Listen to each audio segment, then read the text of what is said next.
British soldiers get away with murder. Our own government accuses you of these things. I say so or what? If you're fired on, you're shot at, and you're charging across the field and someone puts their hands up, where does the war bit stop and the arrest and restraint bit start? The rage and anger that you see and hate that you see on social media is not staying on social media. We have no stake in this. It's nothing to us. It's just like a spectator sport. Social media, in many ways, is the revenge of the forgotten. But this is the place where the formerly bullied feel now justified to bully. When people are angry, that they don't really want an apology. You damage someone's mental well-being by threatening them with violence, even if you never carry it out.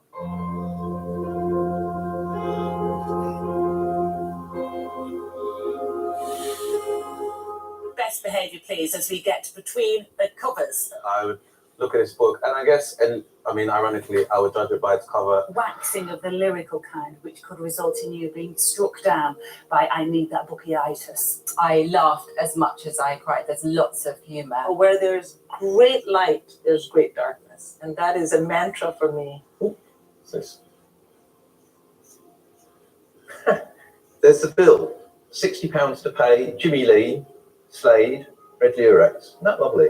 When they came to us, I couldn't believe my good fortune. I was thrilled. It is the highlight of my career as a print curator. You'll be watching a clip of the Jonathan Miller film, the wall running in black and white, and the table will all look black and white. And then the sequence of projection will be that it gets colorized. Apparently this is the valley that inspired the setting for Postman Pat. You can just imagine him coming over the hills down there, his black and white cat, just behind the tree. Yep. There's one there. There is. These are the Black Bears of Enderville.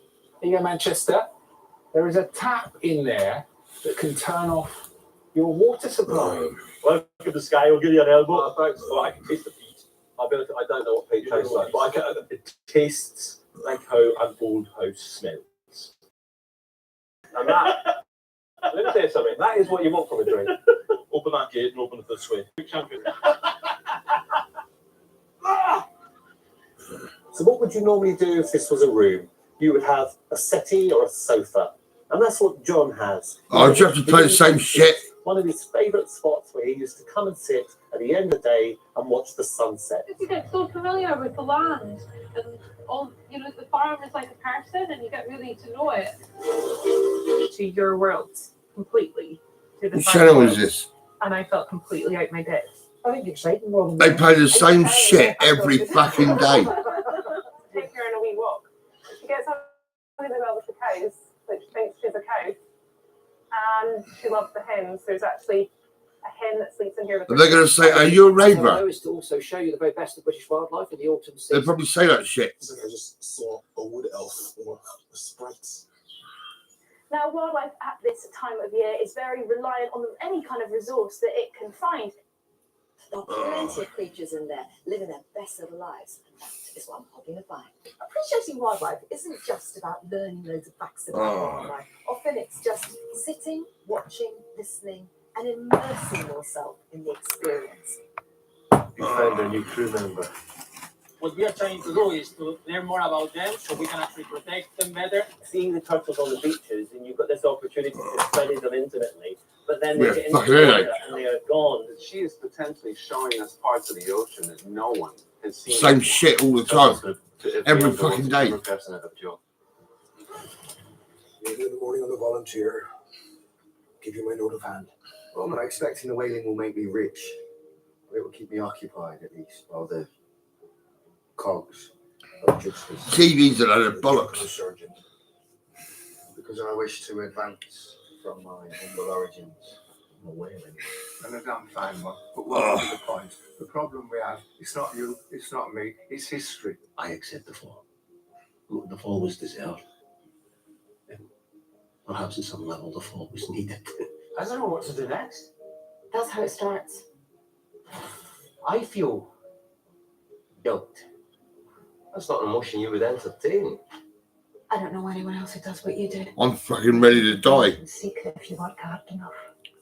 Maybe we can be hard enough. Someone told me yesterday I wasn't capable of guilt. Let us convict some. You know that's not Witchfinder, that is a man in tent. Well, don't ruin it. Remember that fruit picker who had a demon in his hedge? There wasn't a demon in his hedge. You know, you interrogated it. To rule it. Oh, look. She's broken. This is before we even discovered. Peter, My chicken. your imp. You've gone, foul creature! What are you hurting? Well, you never asked me.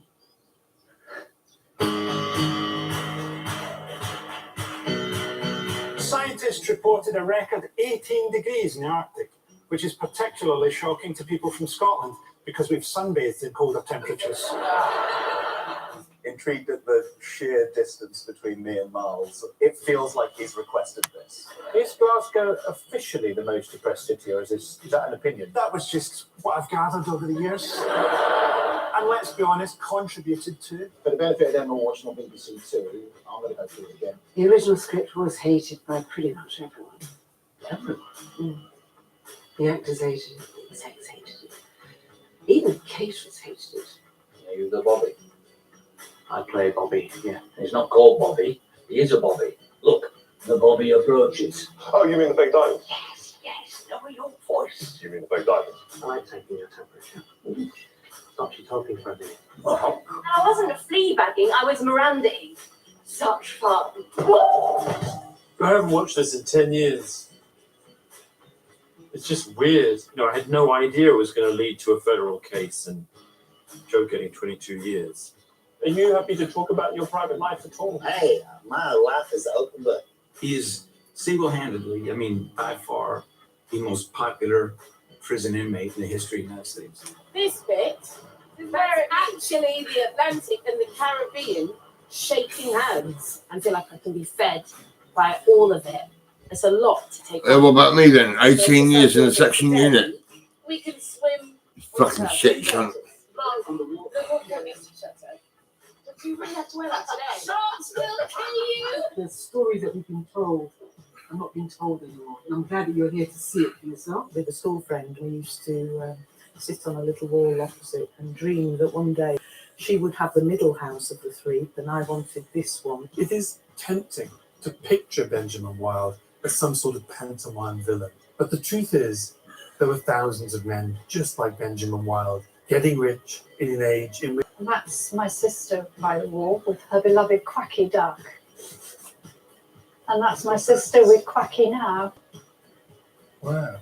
You gave yourselves a deadline to make a decision. Are we the decision? A little bit zany, is that fair to say? Do we use the word zany anymore? We are selling design, and you've got to care about design. What am I doing over here? That's mind-blowing.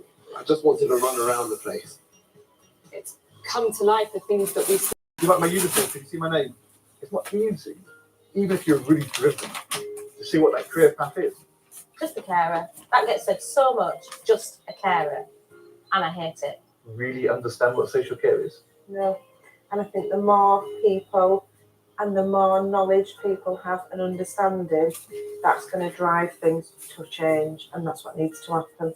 Some of my best childhood memories were here at Carly. So that is unfortunately what's left of Carly. What sort of temperatures has it got up to? Well, we had the record this summer with I think it was 22 degrees. 20 years ago or so, the ice came out to the end of this island that we're looking at. That's incredible, man. Best thing about mangrove is they grow very fast and they can grow in this practically hostile area. I will not say that that will solve the problem, but I really believe that it will buy us some time. The stars illuminate the universe, but that is the least interesting thing that they do. The thing that makes the universe interesting, that brings meaning to the universe, is that life, you and me, in the last 25 years, we've gone from a universe that could have been devoid of planets beyond our solar system to a universe that we know is teeming with places that we can search for life. BBC filled up with repeats. Repeat. What a load of fucking bollocks.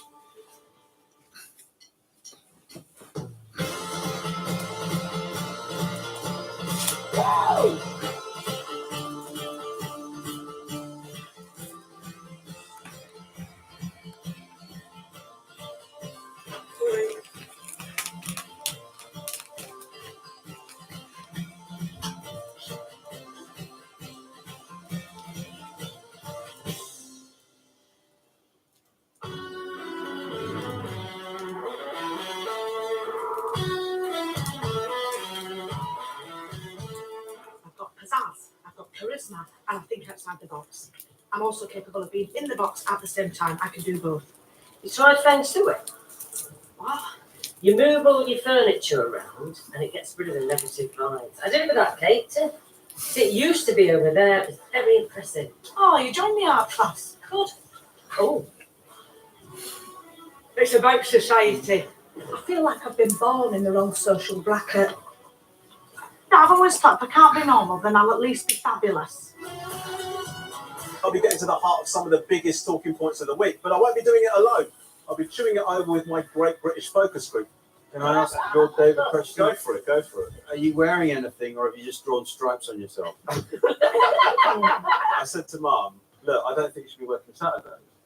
And she said, I don't know, it's the money, darling. So I said to her, I'll tell you what. I won't change the channel because this is shit. And I'll pay This the is money. a fucking And shit then, channel. 2 months later, I found out that she'd be taking the money and still working Saturday. What's kind? I'm fed up with listening to the same shit all the time.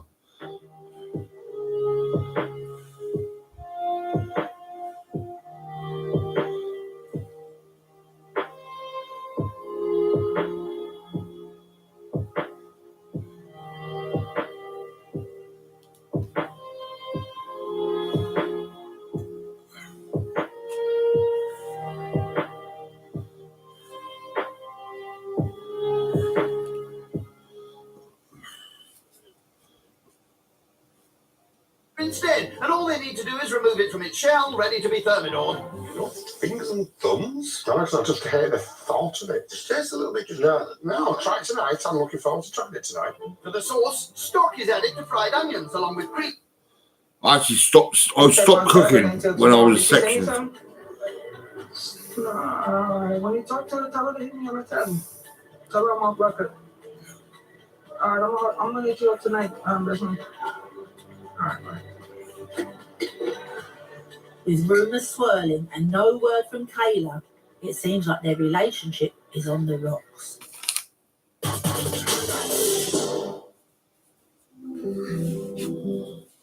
Save up to 50% with unmissable offers at Matalan, including 25% off knitwear, in-store, online and on the app now. Good news! Now you can get up to £500 of selected Peloton Bike Plus and Tread packages. So, what's it gonna be? Cycling or meditating? Meditating or boxing? Boxing or running? Or maybe even strength? With access to thousands of classes, Peloton is so much more than a bike, and now is the best time to join. It's kind of a big deal. Get up to £500 of selected Bike Plus and Tread packages. This is Peloton. It's our biggest ever Black Friday event at Boots, with better than half price deals on star gifts, including the Philips Shaver, now only £59.99, and the Remington Shine Therapy Straightener, now only £21.50. Don't miss our deals on thousands of products in our biggest ever Black Friday at Boots.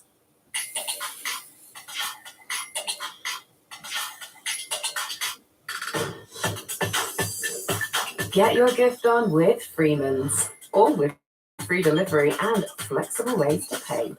Made you look. Discover Christmas at Freemans.com.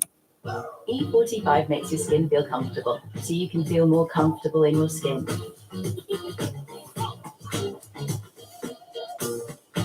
And now feel ready to face the day with our new E45 base range for dry, sensitive skin. Now available at Superdrug.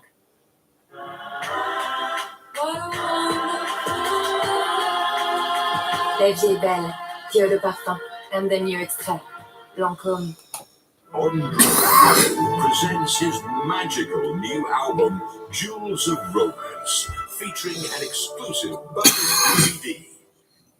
There are many evenings in Many little catch-ups, many big gatherings, many friends, many juicy conversations, many dinners, homemade or close enough. Many delicious moments. Oh, there's only one Gordon's. Shall we?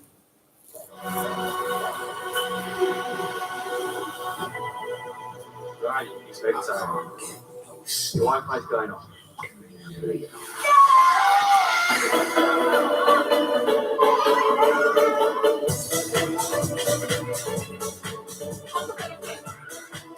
EB Wi-Fi controls lets you pause the Wi-Fi on your kids' devices, helping them to switch off and drift off.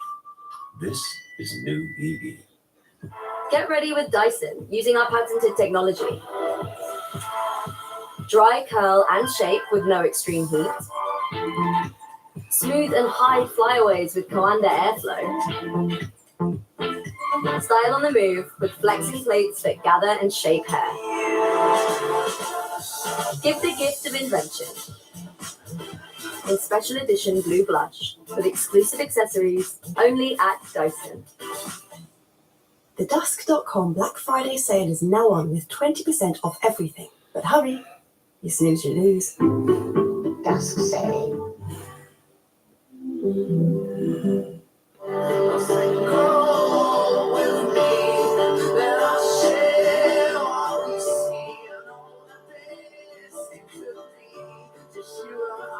Bringing old friends back to life.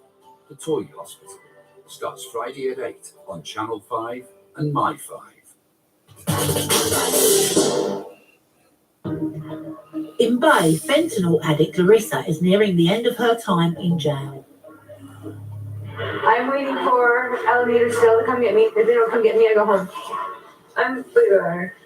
Way better. I'm eating. I'm drinking Gatorade.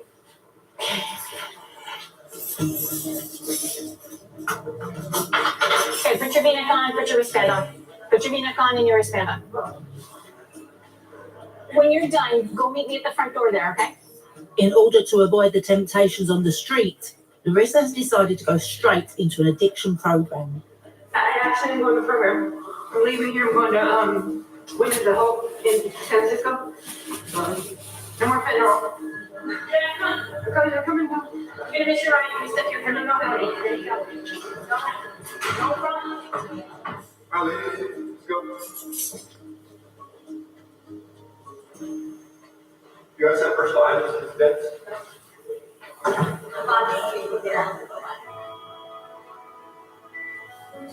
My little juke from the outside sent me a card. After arguing with girlfriend Kayla, Lo has received a card from someone she was seeing on the outside. And then she put, I'm addicted to the way I feel when I think of you. I love you, baby. She just be reminding me of what I got coming when I get out of here. But that's what it is. After talking with Jackie and Courtney, Lowe's confirmed that Kayla's still in touch with her girlfriend on the outside. Kayla, she over there, I'm over here. Ain't nothing. Kayla over there, I'm over here. So that's what it is. I mean, you got a whole life outside before you even came in here and after. So it is. Everything is pretending here. Just don't like people who lying, that's all. Like, why you lie? Like, you ain't gotta lie. Like, especially when somebody kept it real with you the whole time. After the betrayal, Lois decided to break up with Kayla via a kite. Like, I shouldn't be none of your concern no more. But I sent it in a nice form. So if I was to bump into her anywhere, ain't no bad blood between me, ain't no hard feelings. I came in here by myself. I'm gonna leave by myself, so. Lo is already trying to move on from Kayla. Yeah.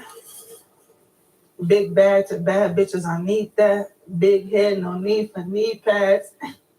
What is that word? Celibate. 7 months celibate. So when I get out, I'm gonna definitely need to let some off.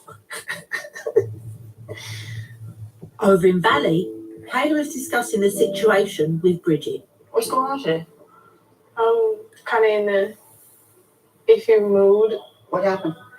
Lo found out that I was talking to my girlfriend. That's my girlfriend. And so what did Lo say? She was like, I love you, I'm always love you, but you shouldn't have lied to me. You should have just told me the truth. Everything you do in the dark comes to the light also. Remember that. And as Shakespeare said, what a tangled web we weave. Do you know the rest of it? No. When we practice to deceive. If you keep playing around the way you're playing around, you're going to get hurt. I don't want to see you get hurt. Okay? Do you know how I was feeling? Do you care? I care because she's a nice person. When she first wanted to be my girlfriend, I said, oh, well, you have to be my girlfriend because I have a girlfriend at home. We live together, blah, blah, blah. All right, my beautiful piece of artwork. I love you. All right, love you too. In the beginning of me and Lo being cool, she wanted to be with me, and I told her, like, I have a girlfriend. We live together. Like, I'm in love with my girlfriend. I'm not leaving her. And then she told me she had a girlfriend too. A couple weeks later, she started really liking me. So to prove that she really liked me, she broke up with her girlfriend. Since all this had happened, like, I thought about it, like, little stuff I let slide, kind of like leading her on, which I shouldn't have been doing. I still have love for her as a friend, but other than that, like, that's it. Like, I didn't want it to be like, oh, fuck you, because that's not how it is. So it's just how she goes about it. But her being the good person she is, I don't think she'll just hold a grudge and be hella mad about it, you know? With her relationship with Kayla over, Lo is looking forward to her release in 2 weeks' time. I could sit here and tell you that I'm not gonna come back, but I'm really not coming back. I'm done. I ain't getting no younger, and it's time for a change. This is crazy. But Lo is one of those ones where if she could take all of the potential she has, and like I said, use her superpowers for good, she could be really successful and would never have to commit another crime in her life and never come back to jail again. In order to stay out of jail, Lo needs to remain sober. I'm not even thinking about alcohol. I'm thinking about my future. Yeah, the future's bright because I know what I want to do and what I need to do. So it's only gonna go up from here. Yeah. In Valley, Natasha received the news she was expecting at court and is about to be released.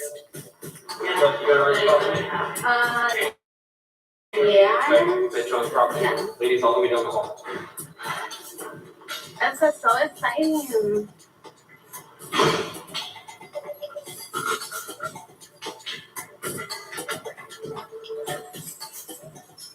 Oh my god, I can't freaking wait. Like, I am looking so forward to getting out. Like, it's not funny. My heart literally, like, it jumped up in my throat, choked me up, couldn't breathe. Then it, like, dropped in my stomach. And, like, those butterflies, you know, the butterflies that fluttering around. And I have a nice, juicy check waiting at home for me for $400. Which I will probably blow in, like, literally the first 24 hours that I'm, like, gone. This will be the last time, hopefully, I ever have to see these chains around this body. Despite going through a detox, Natasha's not quite ready to give up the drugs. I'm making myself a little hoorah, but, like, very short. And then I'm going to have to take things more serious. I'm going to get in my program. I'm going to do all that good stuff like I said I would. My boyfriend was in the courtroom earlier, so I was like, oh, he came and we did. That's so sweet. I know he's a good one. He just needs to, like, get off that stuff that, you know, brought me in here ultimately. So I told my boyfriend, like, as a kind of ultimatum, sort of, like, if you want to be with me and you want any future with me, like, you have to get clean with me. There is no ifs, ands, or buts. Recovery has to be a part of this relationship. I'm going to go home first. You know, and then I'm going to arrange some things for me and boyfriend. And there's still some reservations and, like, fears that I do have about being free. Okay. Like, I know why I'm here. I know what brought me here. I know what led up to this. If I can learn at least that much from my mistakes and, like, at least that much from this whole experience, then I think I will be okay, like, when I leave. Officer Benoit isn't convinced this will be Natasha's last time in jail. Kind of goes back to like sobriety versus being dry. Being in custody, you're dry because you don't have access to drugs. That's not the same as actively seeking sobriety. They're two different things. But you know, you wish them luck. Like, well, good luck, you know. And then you just, you know, in the back of your head, be like, I'll see you again. So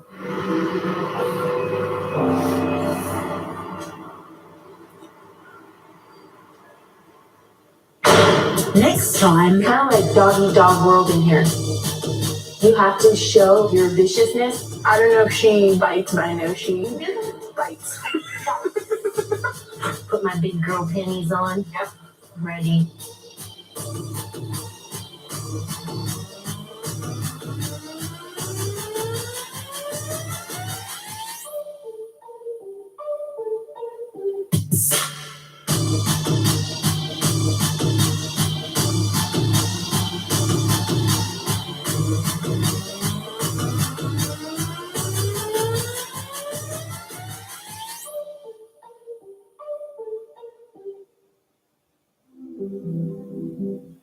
Good news. Now you can get up to £500 of selected Peloton Bike Plus and Tread packages.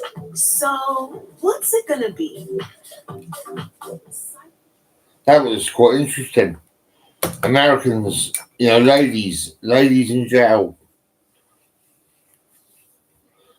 I want to see NHS staff in jail.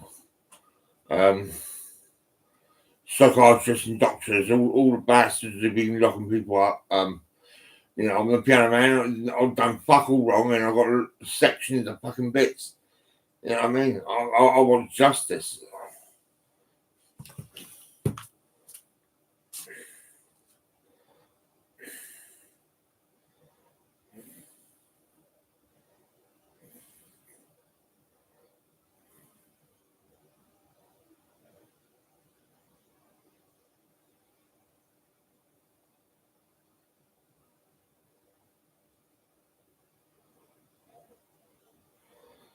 Fucking shitty NHS.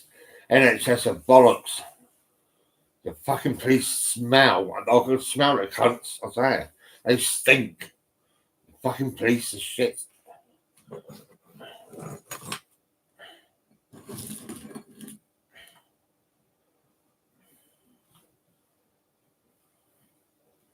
Follow me on Facebook, Gordon Thomas White. You'll see the fucking shitty police lady, a short, dark-haired lady, right? She's a fucking slut, right? And she's holding a banana. Yeah, and she's fucking the bodybuilder that was opening and shutting the door to get me in the van and get me out of the van and all that. I remember that. You wanker.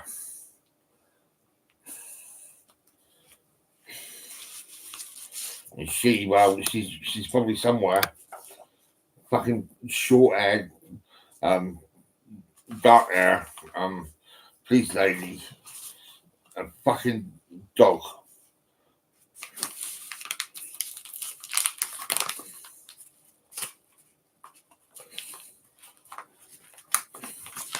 I just woke up. I thought there was someone at my door, but and then I needed a pee, and I thought, fuck it. I thought I'd put the telly on, and then what do I see on the telly? An old man getting onto a blue bench, the same fucking advert. It's been on several times over the week, you know. Well, longer than that. It's been the same shit all the time. Television's a load of bollocks, isn't it?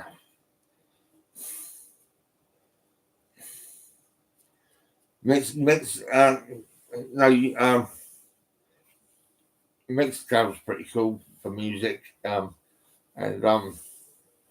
I mean, yeah, BBC Radio 1 is a load of shit. It's fucking rubbish. And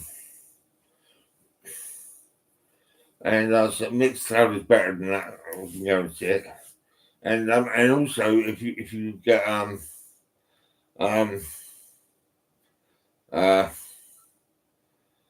am I thinking of now?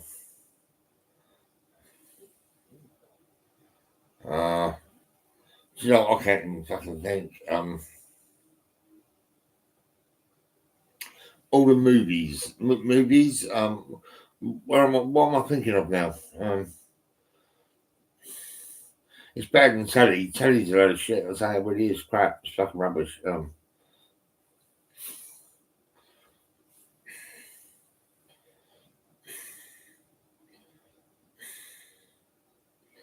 when I get rid of my stomach and I'll get my back sorted out and I'll take all these multivitamins and I've got, this is from bones and all that.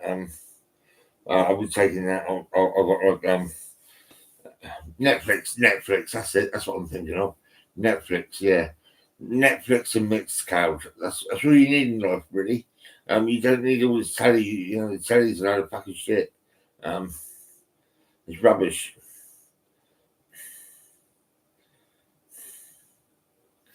All you need the telly for is to hear about the news and the weather. The rest of it's fucking rubbish. Honestly, it is. I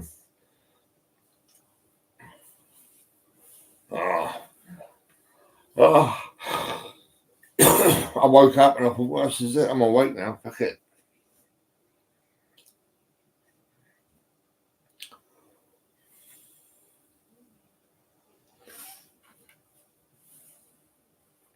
Yeah, I was cooking. Well, when I first moved to this place, I was cooking. But you know, when I started getting sectioned because of my mother, my mother come over here and all the food was mouldy, right? And she was fucking blaming me. She's the fucking bitch that fucking went to Des House and got me sectioned.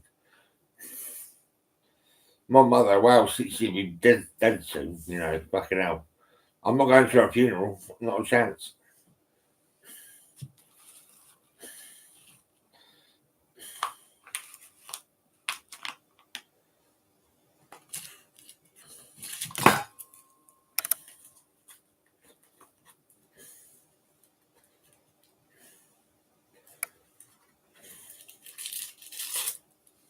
Helen next door, she knows what the situation is like. She knows how bad it was.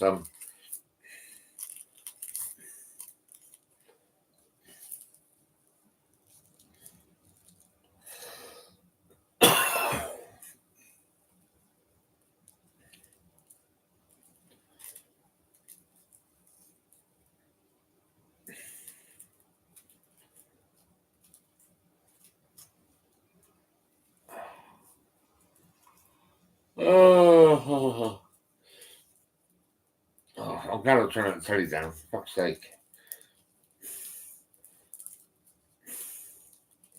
That give me a headache to see the same shit, you know. I was quite happy when I hear when they say, "Are you a raver?" That's quite funny, really, because I actually come up with real same raver caps, and I was giving them away. I've got a good mate, you know, in Halifax. He does all my printing. I met him when I was in the section unit, and he done all my caps.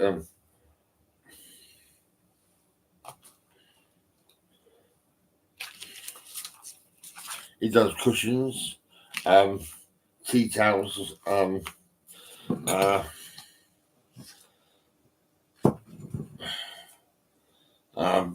cups and plates and all that shit. Fucking right.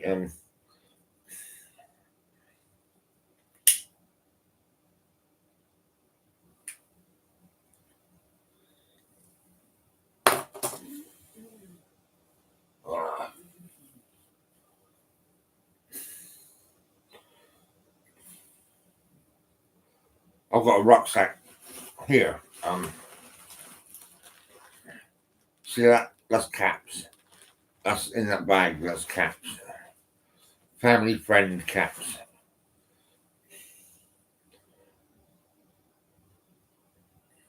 If you're going to help a family, you can wear the cap. But I mean, well, the NHS and the police, they're fucking bollocks. I mean, they really are. Social services are lazy as fuck. They don't do much. I mean, Jamie Black, the fucking Black bloke, right? He done nothing. Fuck all. I helped the family. I drove them everywhere they had to go, right? I looked after the family. I got more Christmas presents. I took them out to the Derby.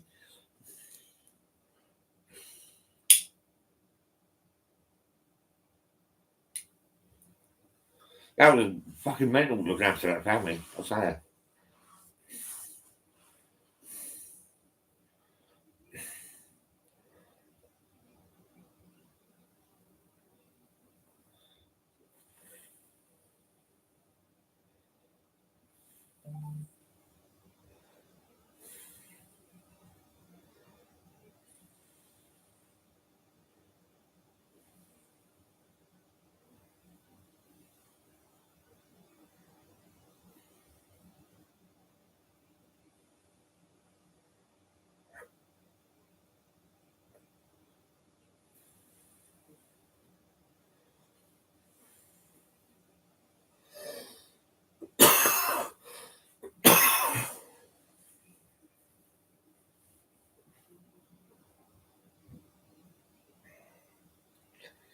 BBC is not for me.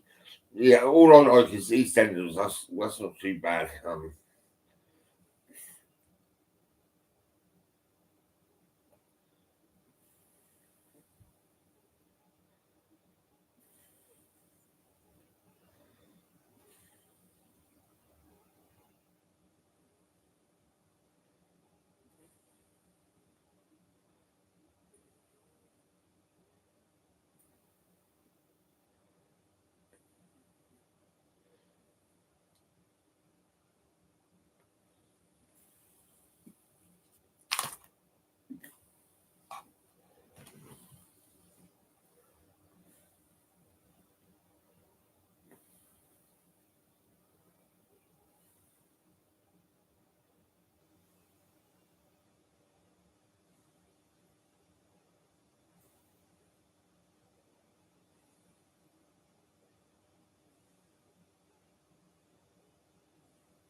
Thank you for calling the Hampshire Out of Hours service.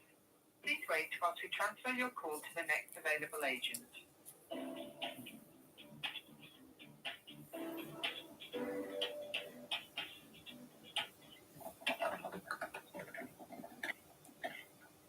Good morning, it's Hampshire Out of Hours. Hello. My name's Gordon White. I was a piano man. I covered Somerset in London. I was a very busy man, selling pianos to all the families everywhere. Well, my mum got me sectioned, and I was sectioned for 18 years. Right? And I was in Italy the other day. There was, yeah, can you just get me some? I want some carers. I want some carers. There's a lady called.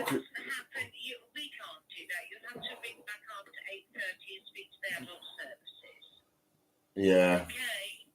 All right. All right then. Thank you. Bye-bye. They're fucking shit. Adult social care. They're fucking shit. You're rubbish. Why don't you fuck off, you slut? You're fucking bollocks. You're fucking shit.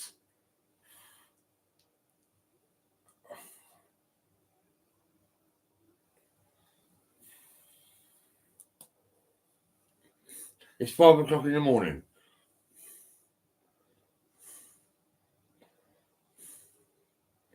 I was in Italy the other day, right? She, a girl, a woman, well, whatever, about 25, 30-year-old, whatever, right? About 30, maybe, I don't know, right? She was sectioned for two fucking years, right? And the social workers got her carers. She's got carers, right?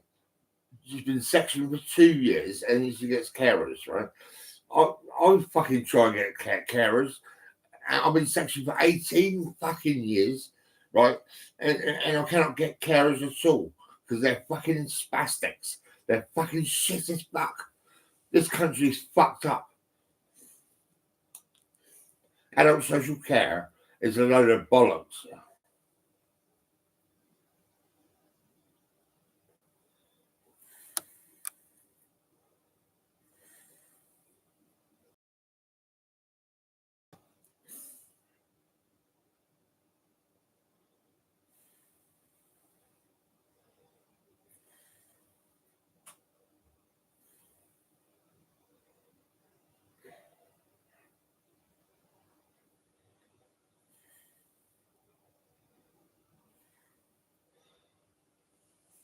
Robert Arthur's right, he was a kid and he was having trouble with foster placements and all that shit. Fucking, I was looking after that nipper and his mum and his brothers and sisters. I looked after all of them.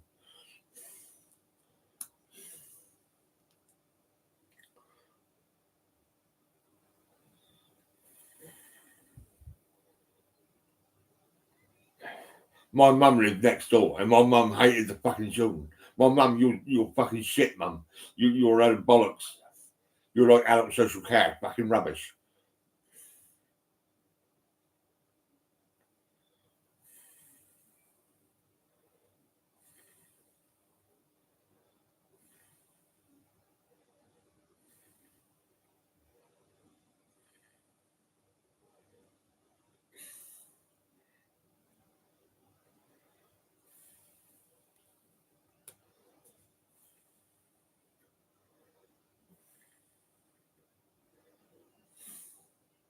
I hope there's a fucking war in this country.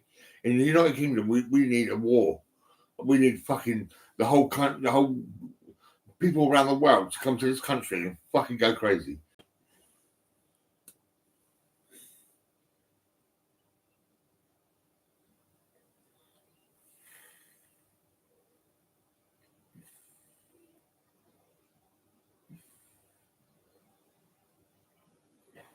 I remember when the Irish people used to blow up London. Yeah, they did. All the nightclubs and that, blowing up the clubs and all that. Fucking right, I remember all that. I'm sure they could do it again.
Wow.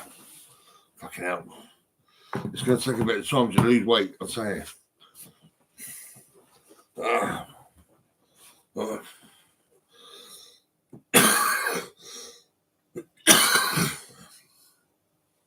My stomach, right, got big when I was sectioned and then free, and then sectioned again, then free, right?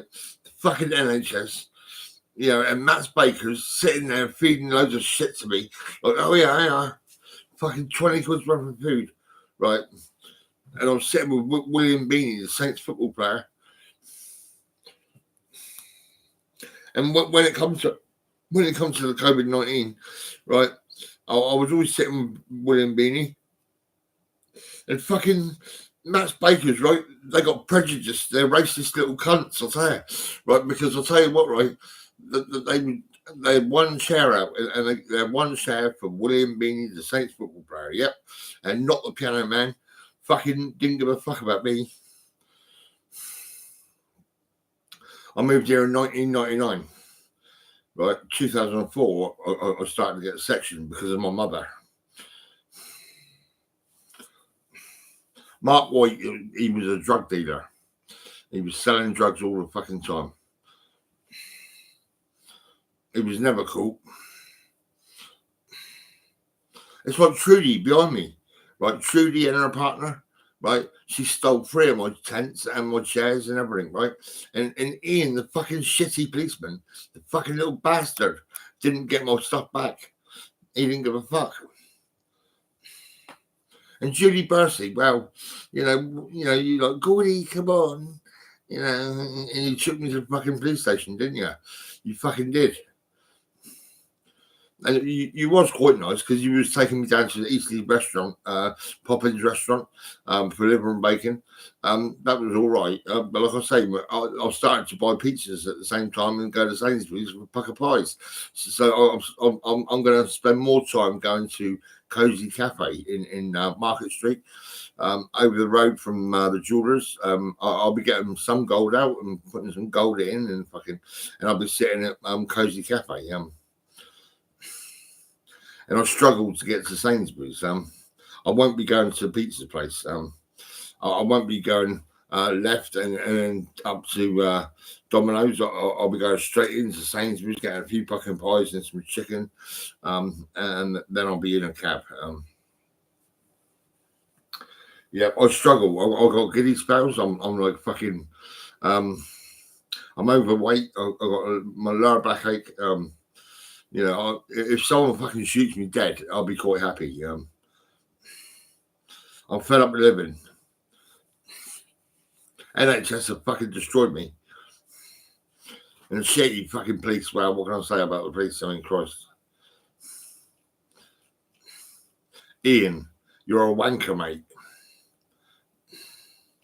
He's a policeman. He said I was unwell, and I was perfectly okay. You know what I mean?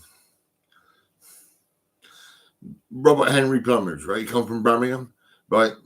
He got me into the pianos. Well, no, it was Steve Jordan. Steve Jordan, right? He had a daughter called Melissa, and he also he had a daughter called what was her name?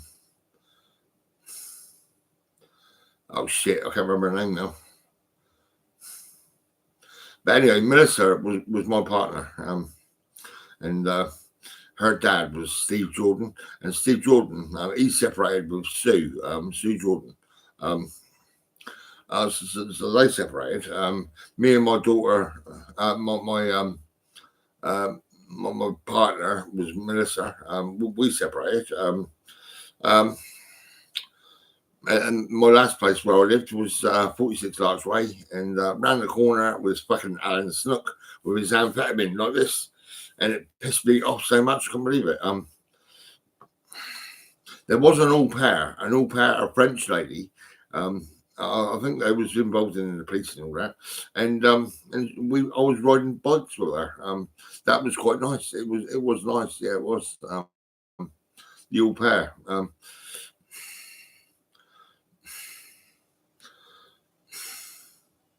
Yeah, I accepted this place because this is perfect for me. I'll show you my place, right? I done this, right? Now I'll show you this garden.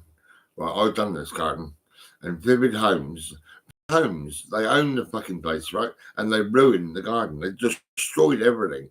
There was fishes, and they were put in a bin, right? And everything was dug up. It was all fucking ruined.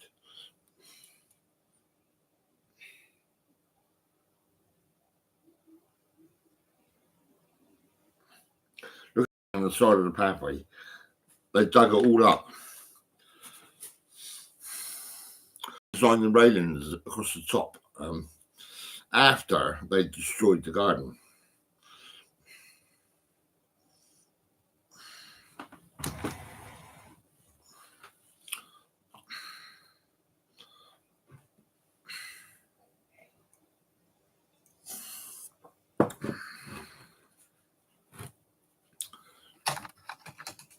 Look at this. Look.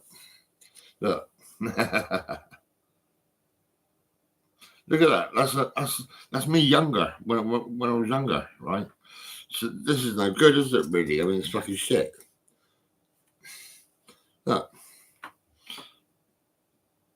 2028.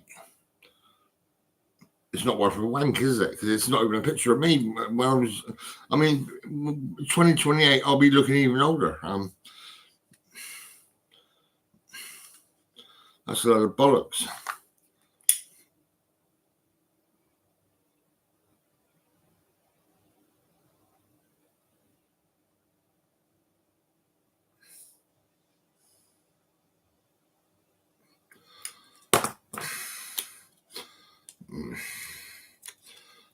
Oh, it stinks. Oh, I burnt it. I'll throw it out later on. I'll probably put it in the bin later. God, it does stink.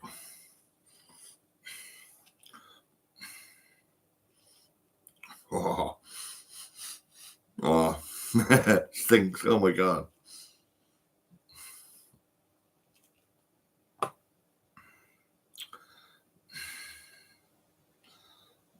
Those are Victorians.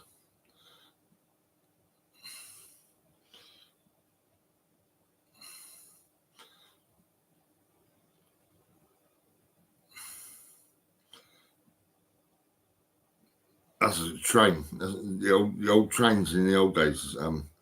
That's got mad really.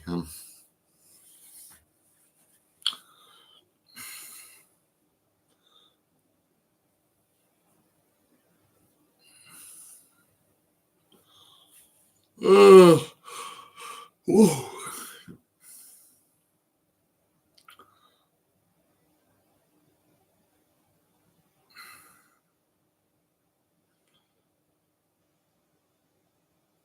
I'll be at home today.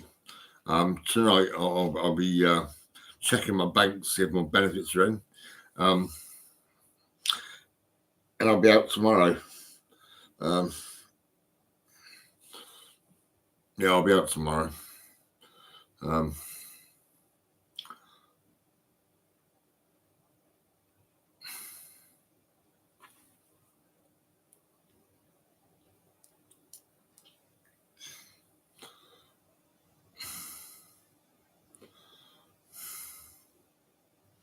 got Headway meeting me on Wednesday.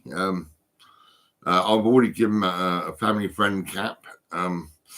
And I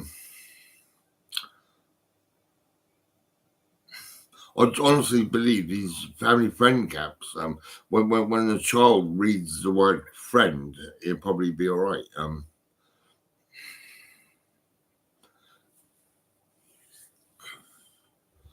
Yeah, because kids, when they're pissed off and upset, I mean, well, you know, it's difficult, really.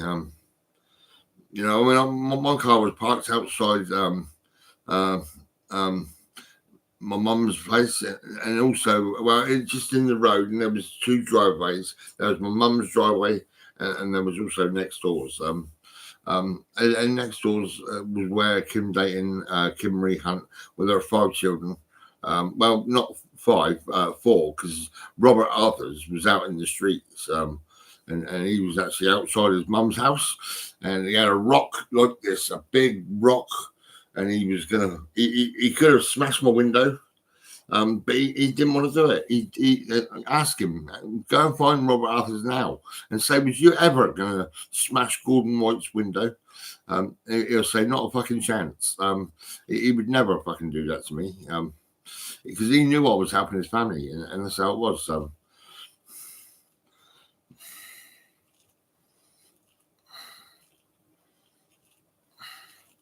I even had a little bit of an argument with my mum when I was parked outside. There was the family next door. There was my mum. You know what I mean? And that, and it was fucking nuts. My mum. Well, what can I say, mum? You know, you're not a very good mum, really, are you?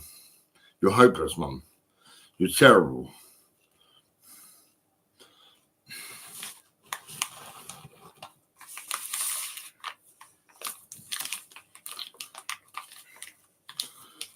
And even if my brothers turn up and say, you coming to mum's funeral? I'm not fucking going there. You go on your own, for fuck's sake. Russell, you know what I mean? Especially you fucking taking my phone off me in the section units. Lee gave me a black eye, for fuck's sake. Lee was always smoking drugs all the fucking time.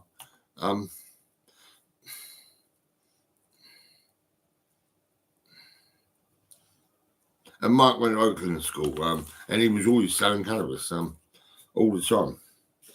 And I got a picture of Lee and Mark in this place. And Mark looked pretty fucked up. And Lee looked like a zombie. And I looked fucking, I was stocky, happy, fucking chunky. Like, you know, I was fucking, I could have picked up a house. You know, that's how I looked. I don't know where the picture is now. I've got it somewhere. You know.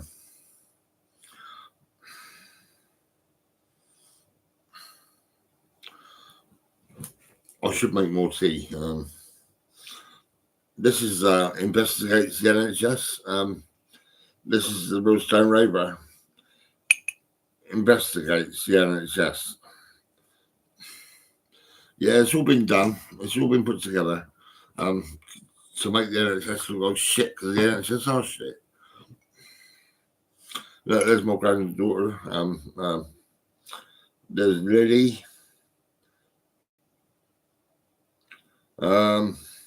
There's me. And there's Grace. That's Grace and Lily Blake. Their surname is Blake. You can ask the police. Grace and Lily Blake.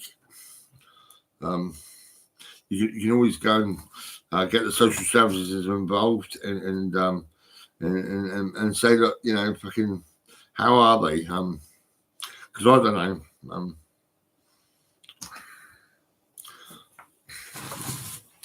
My daughter was a legend. You know, she was fucking shit hot. You know, she nearly got sections. She went all the way to Western Superman to see me. She knew it was my mum that got me sectioned.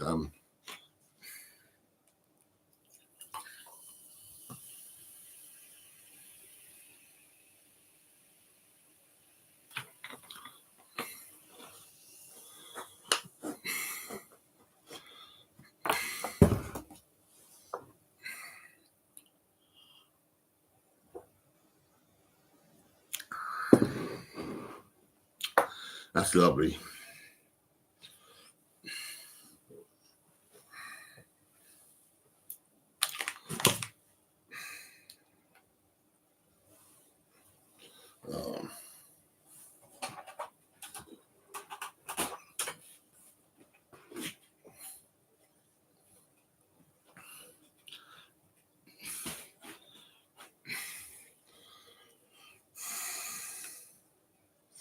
Oh, what's going on with this fucking shit?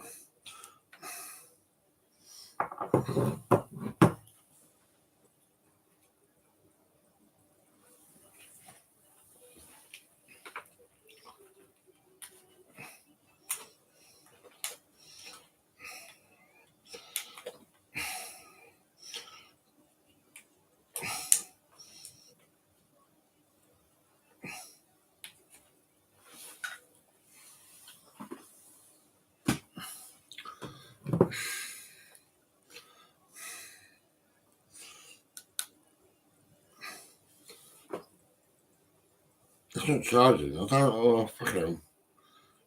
This is terrible. Now let me think. Right. This is one more. Two of these have been working and then eventually not working. So I'm just going to put this in. We'll open this up.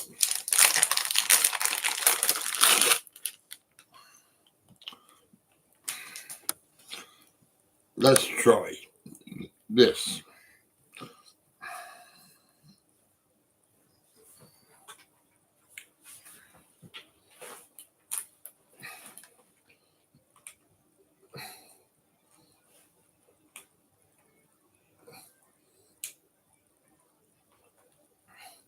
Oh, come on. That's it. It's plugged in. This will work. This is new. Right. Watch. But I mean, it won't last long. It'll soon stop working. Yeah, it's working. It's charged. It's charging. That's not working for some reason. I've got trainers there. I've got some there, some more over there. I've got more indoors. Not indoors, in the bedroom. Yeah, I've been buying fucking loads of stuff over the years, and I haven't washed up for fucking ages. I've got flies in my kitchen. I've got clothes everywhere. Some of it's dirty, some of it's clean. This place was just left. It was just like, come on, Gordon. In the van, you're going to get in the section unit. Probably 3 months to 6 months at a time. So my home was just fucking crazy. Now I'll just lay here. Now I'm just ready to go out and come back in, go back out, come back in.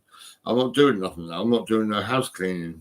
I'm not dusting and polishing. I'm not cleaning. I'm not doing fuck all, nothing. I don't cook no more. My life is ruined because of my mother.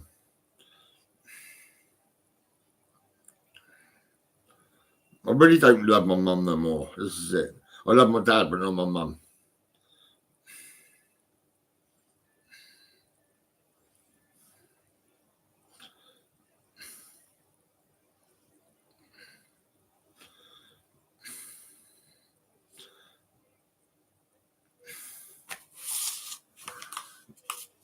It's sad to say, but it's true.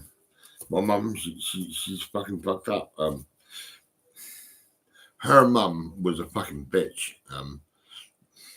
And her dad was a good man.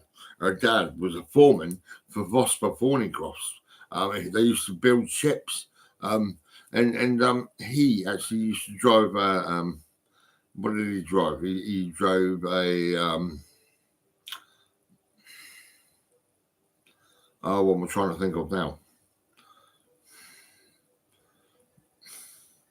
He gave me a Sansui separates system. Separates. Imagine in the old days, you got a Sansui separates.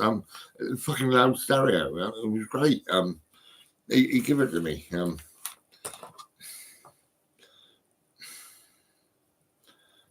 A Volkswagen was his car.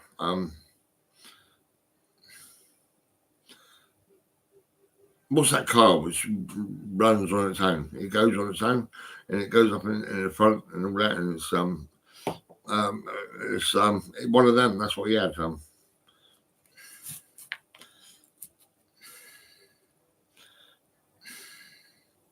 Yeah, my granddad was right. My nan was a bit fucking it's a bit nasty, really. I mean, I remember when I think my mum must have had an operation or something. I don't know, but I was in the house and I just sat there. And my nan, she had a fucking right go at me, because she's a fucking bitch.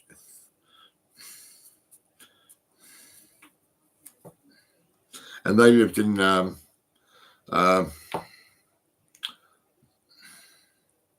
Lower Brownhill Road, I think it was. What was it? Green name? I can't remember now.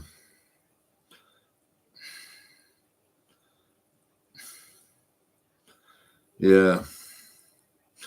So my granddad, he worked for Vosper Thornycross.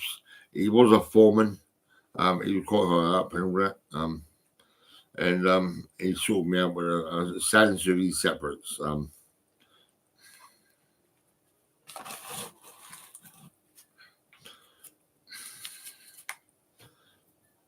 I'll never forget that,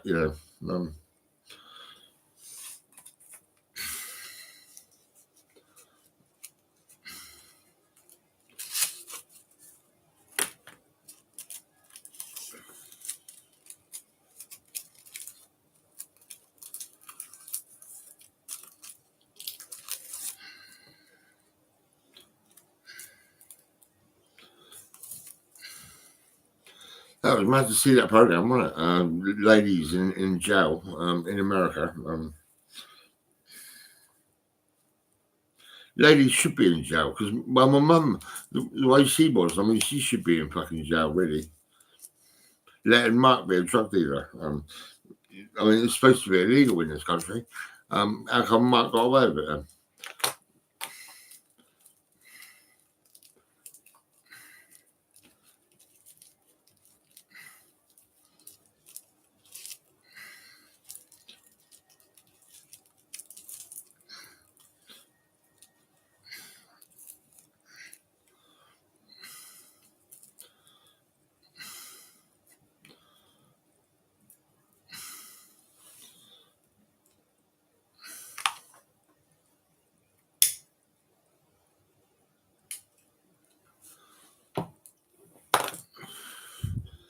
I could have gone to Eastleigh today and got on a bus and paid nothing to get to Eastleigh.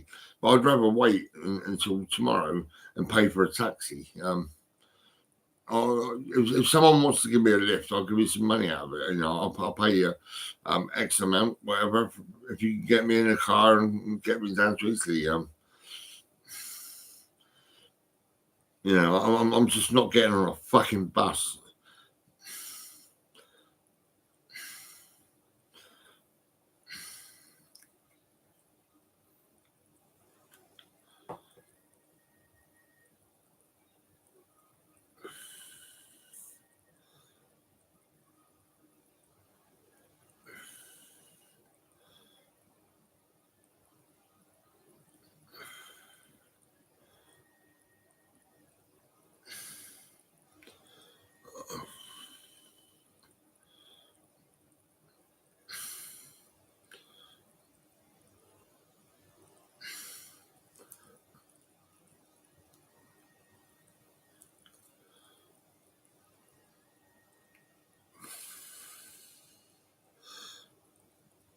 If my life changes, right, let's say I'll end up getting apologies and honest care, real care, you know.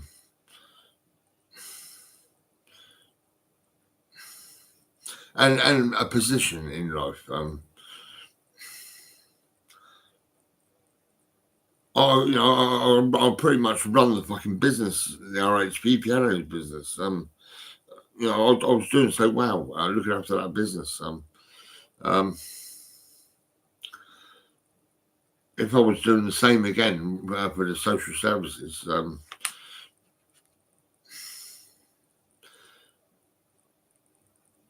but you got to have the power to get people out of section units.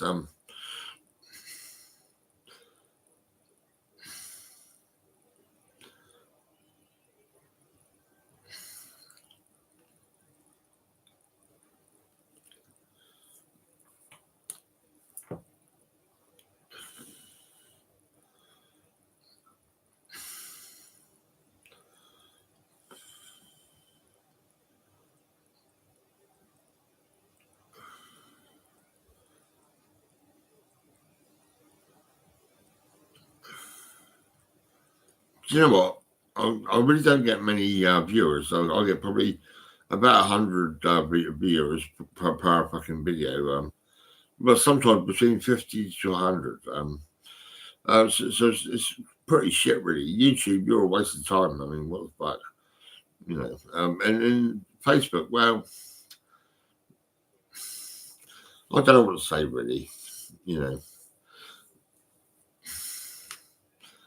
I was quite impressed, though, really, because I mean, actually, normally when I'm playing music, Facebook will block you and tell you to resume, and you resume it, and then they block you again, and you know, and then suddenly after a while you can carry on.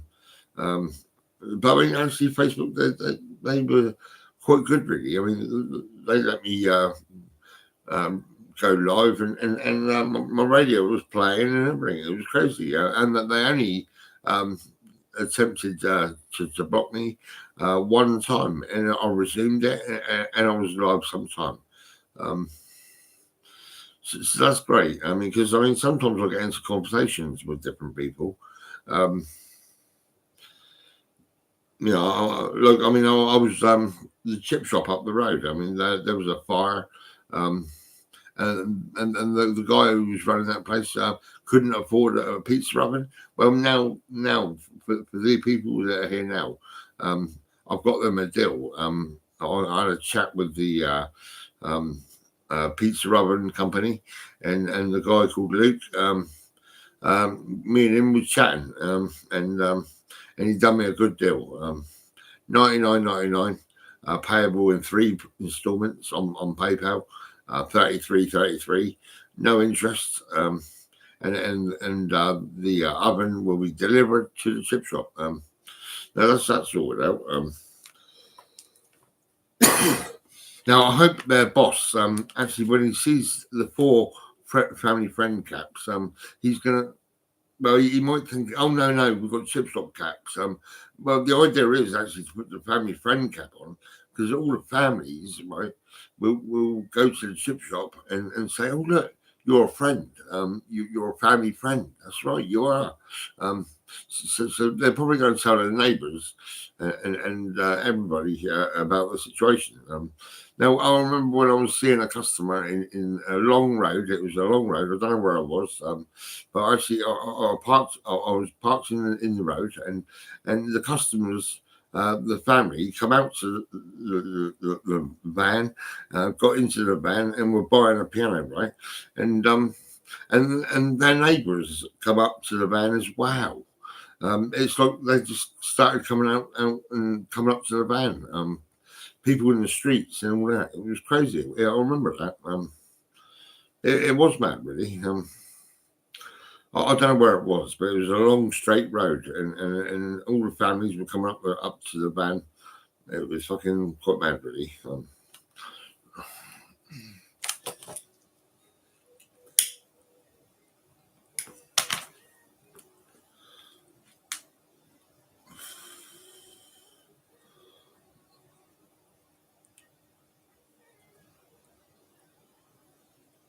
I think that radio's still on.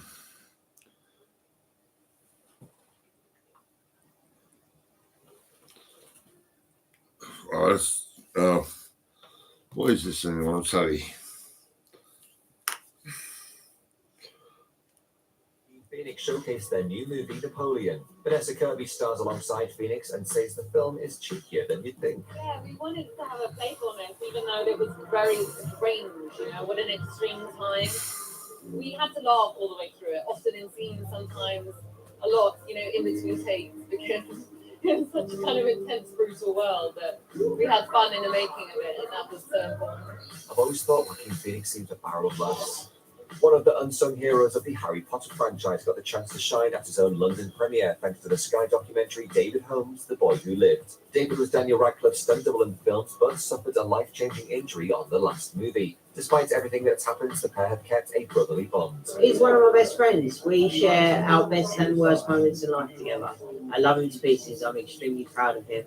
And being his gymnastics coach throughout the Potter franchise, I can vicariously live through the way his physicality is and some of the stuff he does on stage or in front of camera. So I'm really thankful. And artificial intelligence was the topic of conversation at Variety's Power of Women event in Los Angeles. Hollywood have just come back to work after months of being on strike, but Emily Blunt thinks the rise of AI might force a renegotiation. It's sort of a very far-reaching idea that's going to be shape-shifting over time that we're going to have to continue to re-examine. But as long as people feel that there's real protection in place, I think it's a huge start. Huge, what the deal that's been achieved is. They better not go on strike again. Entertainment news is dry without that lot. See you next time.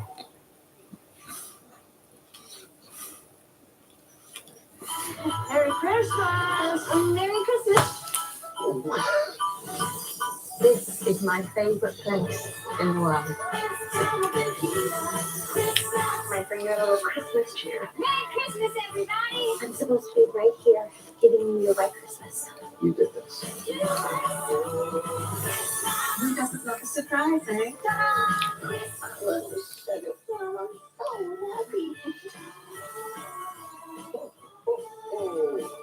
Well, Christmas back. Treat yourself to Christmas movies every day on Channel 5 and My 5.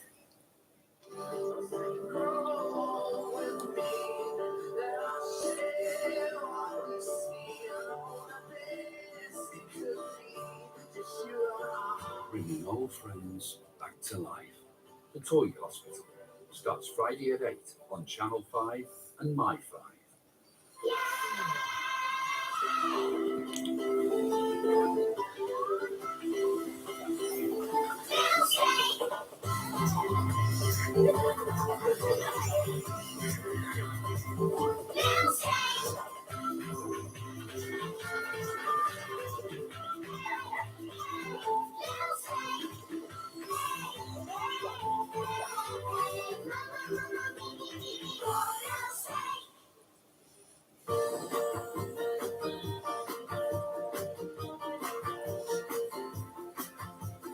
Barbie sponsors milkshake. Hello, Monkey. Are you ready for an amazing adventure? Oh, yes, I am. I have my adventure book in my backpack and I can't wait to add a new stamp. We're going to visit an ancient Roman palace today to see how ancient Romans lived. What Romans are... Really, olive trees, so as to obtain shade for the summer, since we're not allowed to make any other constructions next to the building. Costas used cast concrete and local stone to build an infinity pool that teeters on the lip of the 180-meter drop. The swimming pool had to be at the edge of the property, giving infinity, offering this amazing view, and also to be very well integrated to the environment.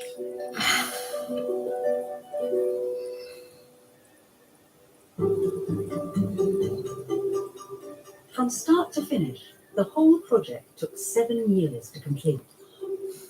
Externally, the building now looks very much as it would have done 200 years ago.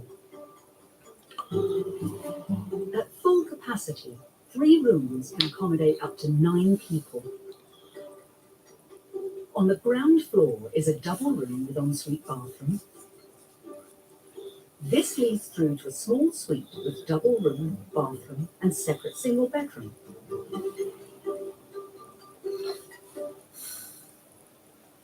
And up the roots take hold, and Ginger's doing her bit out bed in the grass. Just move it like 2 foot that way. 2 foot that way? Yeah. 2 from height, 1 from height. Oh, well, that doctor was. I give all my estate, money and house to my doctor. So we then had a situation where the last person to see this woman alive was the doctor. And the person who was going to benefit from this will that there were suspicions about was also the doctor. So sometimes Doctors are fucking dodgy as quite fuck. emotional to deal with. A fingerprint or a drop of blood, yes, it can tell you who it belongs to, but it can't tell you why it's there or when it got there. The back of that door, isn't it?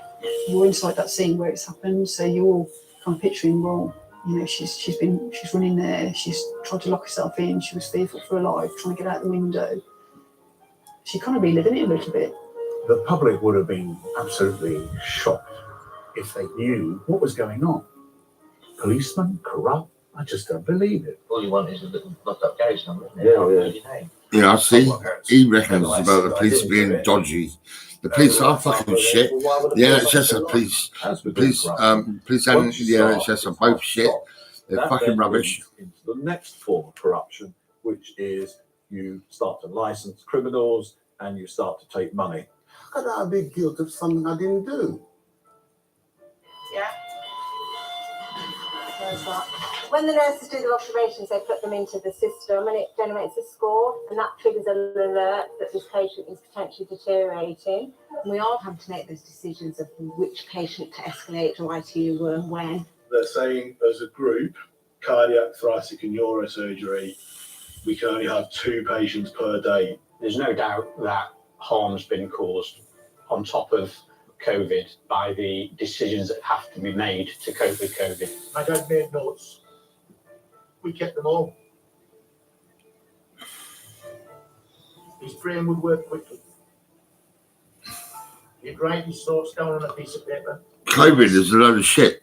Forget COVID. Fucking whoever come up with that name, I don't know. It's probably an NHS, I reckon. Dozens of parents have complained to the BBC that a disabled television presenter is scaring their children. There was this whole idea, if you were disabled in every way. Fortunately, the feeble-minded are much more easily made happy than sane persons. Everything I could ever think of was all to make me more happy. If you've got any signs of the flu, right, or you're starting to sneeze, or you're shivering and things like that, then shut the door, put the heater on, right, and wrap up warm. And before you know it, you'll be all right. You can actually put your head out the door, get a bit of fresh air, and if there's any sign of a shiver, come straight back in again. It's not COVID, right? COVID's a lot of shit. Don't even fucking listen to the NHS. They're shit. They're really rubbish. No more charity. What we want instead is real rights, real choices. If it wasn't for little Artie, we would have split up years ago. The truth is, we just can't stand each other. So this lockdown, being in the same house together, You know, the only thing that makes living with her even remotely bearable is knowing that I get to leave this house every day. I feel exactly the same. We're all in this together, guys. We'll get through it. Oh my god, I'm learning how to play the banjo. Look at me, I made a macrame scarf. You are horrible to me. Every day. Exactly the same to me. I never despise you. I'm here today to tell you all about the realities of war. Look at this fat close of the enemy. What? Here? You're going to have to tell them things they really don't want to hear. And here's one of them. British soldiers get away with murder. Our own government accuses you of these things. And I say so, what? If you're fired up and you've been shot at and you're charging across a field and someone puts their hands up, where does the war bit stop and the arrest and restraint bit start? The rage and anger that you see on and hate that you see on social media is not staying on social media. We have no stake in this. It's nothing to us. It's just like a spectator sport. Social media, in many ways, is the revenge of the forgotten. But this is the place where the formerly bullied feel now justified to bully. When people are angry, that they don't really want an apology. You damage someone's mental well-being by threatening them with violence, even if you never carry it out. Oh, this is BBC. Oh, fuck me. I've heard that already. Best behaviour, please, as we get between the covers. I would look at this book, and I guess, and I mean, ironically, I would judge it by its cover. Waxing of the lyrical kind, which could result in you being struck down by I need that bookieitis. I laughed as much as I cried. There's lots of humour. Where there's great light, there's great darkness. And that is a mantra for me. There's the bill. £60 to pay Jimmy Lee, Slade, Red Durex. Isn't that lovely? When they came to They're fucking shit. That's the repeats. Twitch will take over as interim CEO. So this is reports coming from The Information, being reported by Reuters. So we're keeping a very close eye on that story as it develops. But let's stay with technology and now talk about the chief executive of X, formerly known as Twitter. Linda Yaccarino is reported to be resisting pressure to step down. That's as big advertisers are withdrawing business from the platform due to some problematic racist or anti-Semitic content. So Ms. Yaccarino was hired especially to improve the company's relationship with advertisers because they changed dramatically after the company was bought by Elon Musk. Well, let's discuss this with Chris. I'm on X. Yeah, X. X. Analyst at IG. Good But morning not to you, Twitter. Chris. Now, this is a specific problem for X, but also many social media platforms have been reporting, haven't they, that advertising revenues have fallen significantly since the war in Israel and Gaza. Yes, and this is, I think, the problem for social media platforms, that they are very much Actually, I'm on Twitter, Gordy Eastley, but not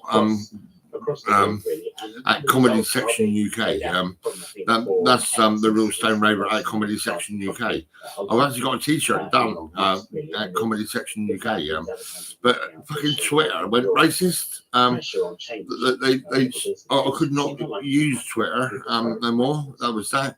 So far, Ms. Yacarino is saying she is going nowhere. She's a very high-profile leader. That It was designed for comedy. But racist fucking Twitter. Twitter's a load of bollocks. Fucking shit. Yes, and she did. It's his. I suppose the point was his feature in many ways, and the fact that she responds to what he wants, and it's now his company. Yes, her pedigree's very much there, and it's, if you like, the first real test she's faced. So it's very much a litmus moment for the board and Twitter. Do we stick with this? Do we try and weather the storm? But of course, with the situation in the Middle East ongoing likely for months now, there will be, I think, continued pressure. And we can almost guarantee that Elon Musk is going to do similar things again in the future. And that, of course, will put further pressure. And if his advertising revenues keep dropping, you can see how the cycling just intensifies from here. Okay, Chris, thank you very much indeed. Well, we have got a real theme in today's programme, trouble at the top, because the chief executive of the Australian telecoms firm Optus has resigned after the company's nationwide outage earlier this month. Kelly Bayer Rosmarin had been heavily criticised for the firm's failure to keep its 10 million customers up to date after they lost access to mobile phone coverage, landlines and internet for some 14 hours. Let's go to our Asia Business Hub. Monica Miller is there for us today. Monica, tell us more. Well, this outage on the 8th of November left almost 10 million Australians and thousands of businesses without any mobile or internet coverage for over 12 hours. Can you imagine how much we are all attached to our phones? It's hard to believe, but it also caused transport delays, cut hospital lines. It also shut down some payment systems, and it also blocked about 200 people from calling emergency services. Now, Ms. Bayer Rosmarin has faced sharp criticism over her response to this incident, and particularly at a Senate hearing that was heard on Friday to try to get to the bottom of this. And during that session, it was revealed that thousands of Australians are now asking for some sort of compensation. Optus's parent company, Singtel, which is based here in Singapore, said last week that the fault was really with Optus's security systems that had caused the failure, not an initial routine software upgrade that had been previously reported. Now, in a statement, she had said that it had been an honor to serve, but it was now an appropriate time for her to step down. Okay, Monica, thank you so much for the latest on that. Let's bring you now some other business stories. A Missouri jury has ordered a German agricultural chemicals company, Bayer, to pay out over $1.5 billion to 4 plaintiffs in relation to its Roundup weed killer. The plaintiffs claim the weed killer caused them injuries, including cancer. Bayer has said that decades of studies have shown Roundup and its active ingredient are safe for human use, but it's now suffered 4 straight losses in court over its product safety. A US court has dismissed a class action antitrust case against Tesla, in which the company is accused of monopolizing the market for vehicle maintenance and replacement parts. The San Francisco judge says customers failed to show either that the alleged problems were not generally known when they bought their vehicles, or that they could not predict the costs to keep their vehicles running. Here in the UK, Chancellor Jeremy Hunt won't rule out income tax cuts in this week's autumn statement. Speaking to the BBC Sunday with Laura Kuenssberg, Mr. Hunt said economic growth was his priority, and he wanted to put the UK on a path to lower taxes, but would only do so in a responsible way that didn't sacrifice the progress on inflation. It's been a busy programme. Let me just reiterate the breaking news. There is so much speculation about the future for Sam Altman, who was the chief executive of OpenAI on Friday. Then rumours mounted over the weekend that he'd be back in the chair as CEO of OpenAI today. But now the latest reports suggest that he will not be, and someone called Emmett Shear, who's co-founder of Twitch, will take over as interim CEO. Those are the latest reports. That's the latest business. I'll see you soon.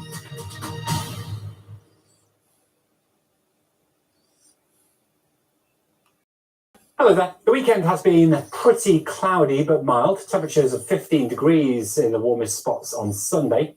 We had some rain as well. You can see some of that working across the skies here in Gower near Swansea. And a bit more rain to come as well. The same area of low pressure is still with us. So damp weather for northern England, southern and central Scotland, Northern Ireland. Rain not particularly heavy here, but some heavier rain pushing across southern Wales and southern counties of England. A mild start to the day on Monday, and we pick up that band of rain working into the southeast quickly Monday morning before clearing out of the way. What follows again is quite a lot of cloud. The wind's coming in from the northwesterly direction. They'll be bringing some showers into Wales and southwest England, with more persistent outbreaks of rain across the northeast of Scotland. In between, it does stay quite cloudy, but some breaks in the cloud every now and then. Bit of sunshine, particularly for East Anglia, southeast in Northern Ireland through the afternoon as well. Temperatures still on the mild side at 12 or 13. For Wednesday, we start to see a ridge of high pressure build in from the north, and with that comes the prospect of some bigger breaks in the cloud, particularly across southern and central Scotland, Northern Ireland, northwest England, northwest Wales as well. Elsewhere, quite a bit of cloud. The thickest cloud for the far north of Scotland, where a weather front will start to move its way back in. Our temperatures close to average, though, on Tuesday. Will be a slightly cooler kind of day. Wednesday, we get some warmer air coming around the top side of our area of high pressure behind this warm front. And with fronts crossing Scotland, it's here where we'll have the thickest cloud outbreaks of rain. It's going to be quite windy as well. The heaviest rain for western Scotland, the rain probably not amounting to too much across eastern Scotland.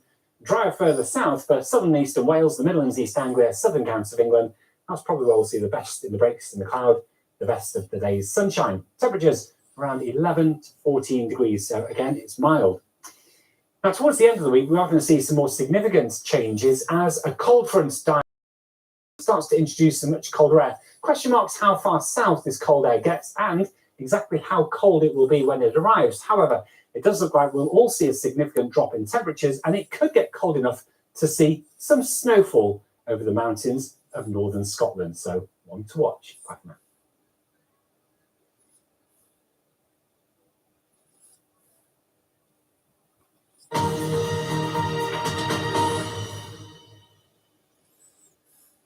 I don't believe in destiny, but if destiny exists, heading for Donna Noble. I don't know if I can save your life this time. New Doctor Who starts Saturday at 6:30 on BBC One and iPlayer. He wants to be the greatest man in Rome. He's so smart. He just knows how to use his opportunities. It's a disgrace in every single way. He's immoral, he's irreligious, and he's a tyrant. Julius Caesar is the most dangerous kind of demagogue. Relive the greatest rise and fall in all of history. Julius Caesar, The Making of a Dictator, starts next Monday at 9 on BBC Two and iPlayer. I love you a lot. If you loved us, you wouldn't be in jail. What am I going to do? You seek revenge, Abby. You really expect me to answer that? Time. Press red for all episodes on BBC iPlayer.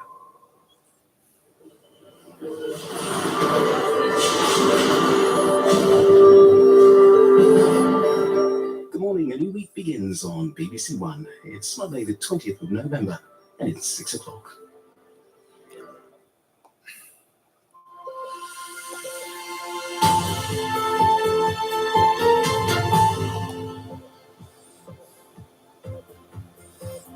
Hello there, good morning. Welcome to Breakfast with Sarah Campbell and John Kay. Our headlines today.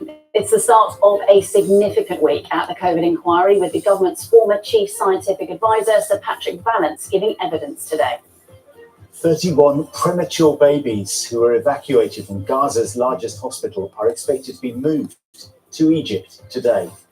The drugs that save lives but cost too much. Children with cystic fibrosis urge a rethink on plans to stop supplying 3 key treatments. Good morning. Speculation over changes to income tax and benefits ahead of the Chancellor's autumn statement. At the moment, that will clear through the morning. For most of us, it's going to be cloudy with 1 or 2 showers, but more persistent rain arriving in North East Scotland later. I'll have all the details throughout this morning's programme.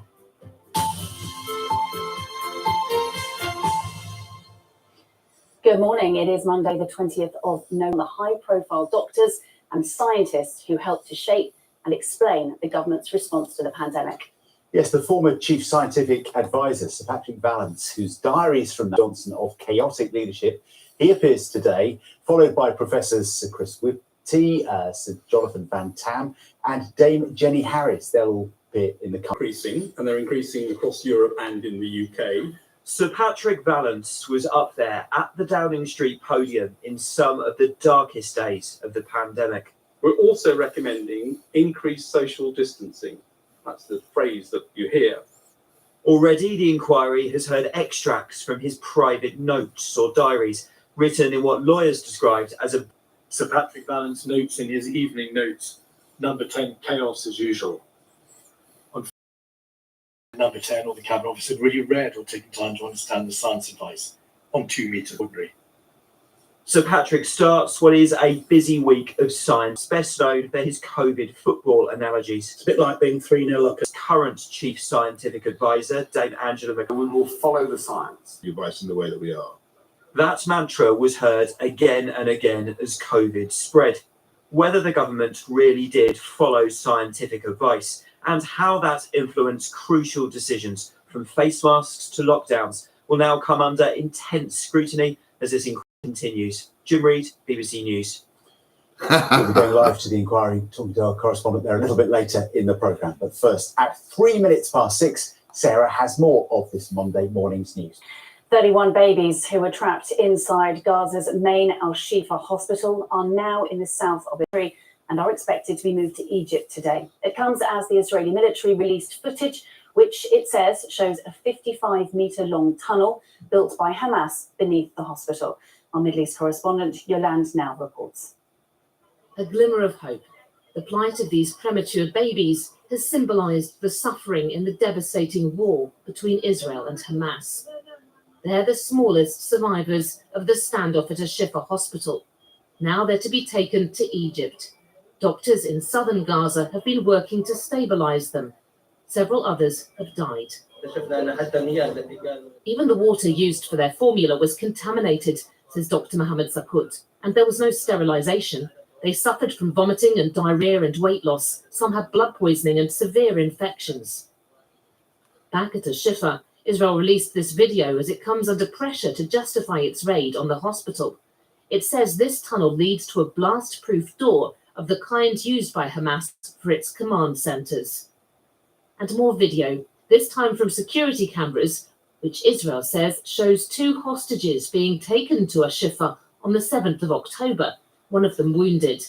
At this stage, we can't verify any of the military footage. For the families of the hostages, each day is an ordeal.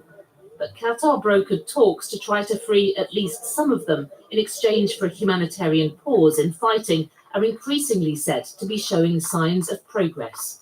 We are hopeful that we can get a significant number of hostages freed in the coming days. I don't want to go into the details of these talks. They are obviously very sensitive.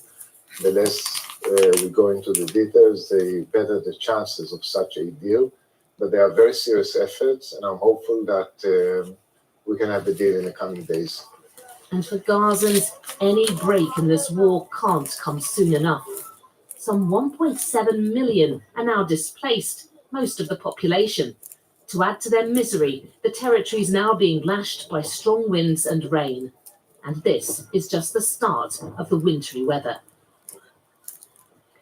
Well, Yolande joins us now from Jerusalem. Yolande, good morning to you. We saw in your piece there and heard that the weather is worsening at the moment in Gaza. That's clearly going to make it more difficult for the civilians there. That's right. I mean, even in normal times, I've been to the Gaza Strip to report on problems caused by the wintry weather when there's really not enough power to pump away water and sewage that accumulates, and that can cause flooding. Now, of course, with so many people displaced, living in tent accommodation down in this area, supposed to be safe in the south, you're talking about many people who left home with very few possessions. They don't have many clothes to keep them dry or blankets to keep them warm. It really could be a very desperate situation. We're expecting these strong winds, the wet weather to continue for at least another day or so. And the humanitarian organizations, of course, this raises concern about the spread of diseases. Separately, you still have the brutal fighting that is continuing in the Gaza Strip. We've been hearing reports this morning about a deadly Israeli strike on the Indonesian hospital, which is right up in the north of the Strip. And there's no comment yet from the Israeli military on that or other fighting that's taken place. Yolande now in Jerusalem. Thank you. The Shadow Foreign Secretary David Lammy is making Labour's first visit to Israel since the start of the war on the 7th of October. He'll meet the Israeli president and Palestinian Authority officials in the West Bank. Labour has been divided over its support for a humanitarian pause in the conflict, with nearly a third of its MPs defying leader Sir Keir Starmer and calling for a ceasefire. Police have launched a manhunt after a woman was killed in West Yorkshire. She was found seriously injured in the Ravensthorpe area of Dewsbury last night and later died. Officers have appealed for information. Russell Brand has been questioned by the Metropolitan Police over allegations of historical sex offences. An investigation by the Sunday Times, the Times and Channel 4's Dispatches programme revealed claims of rape, sexual assaults and emotional abuse against the actor and comedian, which he denies. The Chancellor, Jeremy Hunt, is preparing to deliver his autumn statement on Wednesday amid speculation that he may be planning to cut either income tax or inheritance duty. Our chief political correspondent, Henry Zeffman, is in Westminster for us this morning. Henry, the rumour mill was in full swing over the weekend. Are we any clearer now as to what Mr Hunt might be planning? Yeah, it's another big week for the government after all the political drama of last week. On Wednesday, Jeremy Hunt will unveil his autumn statement. Now, usually that's much smaller than what you get in the spring. That's the full budget. But it does sound like we might get some significant tweaks, even cuts, to tax. Now, if you'd asked me just a few months ago whether that was possible, indeed, if you'd asked Jeremy Hunt just a few months ago whether that was possible, I think he'd have said no. Two things have changed. One is the politics. Frankly, the Conservatives are still a long way behind Labour in the opinion polls, and Conservative MPs are desperate for something to change the political weather. The other thing that's changed is the economics. The people who do the forecasts for the government say that the government has perhaps as much as £30 billion to play with that they didn't think they would, thanks to higher than expected tax receipts and a few other things. I was over paid tax. We've heard lots of speculation about the possibility that Jeremy Hunt might cut inheritance tax. Seems cautiously like the government might be edging away from that this morning. Labour were very clear at the weekend that they would attack that if the government went forward with it as a tax cut for the wealthiest during a cost of living crisis. So you're left with personal income tax, perhaps income tax or national insurance. On income tax, Rishi Sunak has said before when he was running for leader that he wanted to cut the basic rate from 20 pence to 16 pence by the end of the decade. So perhaps a 1 pence cut would take him in that direction. On the other hand, cutting national insurance might be less likely to fuel inflation. So whichever option Jeremy Hunt goes for, if he does go for one of those, it will tell us a lot about how the government sees the economic situation, but also how it sees its political situation a year or so out from a general election. Thank you. Henry Zeffman in Millbank for us. Thank you. Now, the people of Argentina have elected a far-right populist as their new president. Javier Milei won nearly 56% of the vote in a tight campaign that centred on the country's struggling economy. The former US President Donald Trump sent his congratulations on social media, saying the new leader would make Argentina great again. The Grammy-winning singer Shakira is due in court in Barcelona on charges of defrauding the Spanish tax authorities. She's accused of failing to pay more than 14 million euros, that's around 12 million pounds, between 2012 and 2014, and could face up to 8 years in jail if found guilty. Oh, really? Shakira denies the charges. The former US First Lady, Rosalind Carter, the wife of President Jimmy Carter, has died aged 96 after being diagnosed with dementia in May. Her husband, who was in the White House from 1977 to 1981, described her as his equal partner and a source of guidance and encouragement. The time is 12 minutes past 6, and a national lottery winner who spent part of his jackpot buying a professional standard pool table It's paid off. It was a good investment. He's won a bronze medal while representing England at the European Blackball Championships. Yeah, so Neil Jones and his partner won more than £2 million back in 2010. The 59-year-old, who gave up work to concentrate on pool, says his success was down to all the extra practice he got in during the COVID lockdowns. Well done, Neil. That's a good story, It's a isn't good it? It's a story. good positive outcome of winning that money. Brilliant. 12 minutes past 6, Monday morning. Carol joins us for the first time this week. Good morning. How are you? Morning. How's the weekend?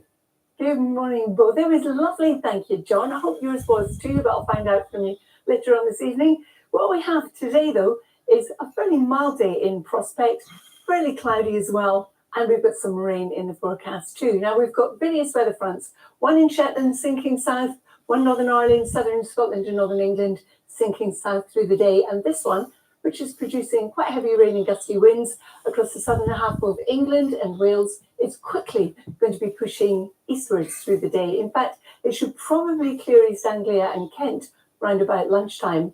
Meanwhile, our other fronts sink south through the course of the day, generally cloudy, some brighter breaks in the southeast, a few across Scotland and a few across Wales, but more persistent rain arrives across the northeast of Scotland in the afternoon.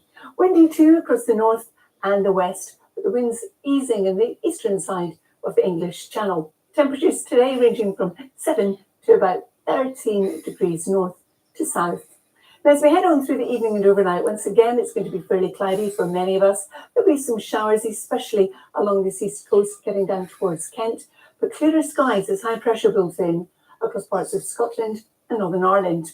Again, windy across the north, down the North Sea coastline, and also through the Irish Sea.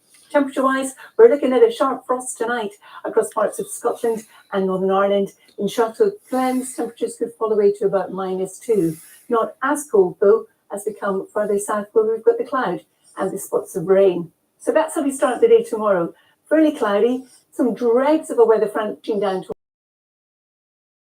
There'll be a lot of dry weather, a fair bit of sunshine, and out towards the west, there'll be a wee bit more cloud. And with the westerly breeze, it does mean we could see 1 or 2 showers coming in along the west coast. These are our temperatures, 8 in the north to about 12 or 13 as we push down towards the south. Once again, the weather this week is a mixed bag. Sarah and John.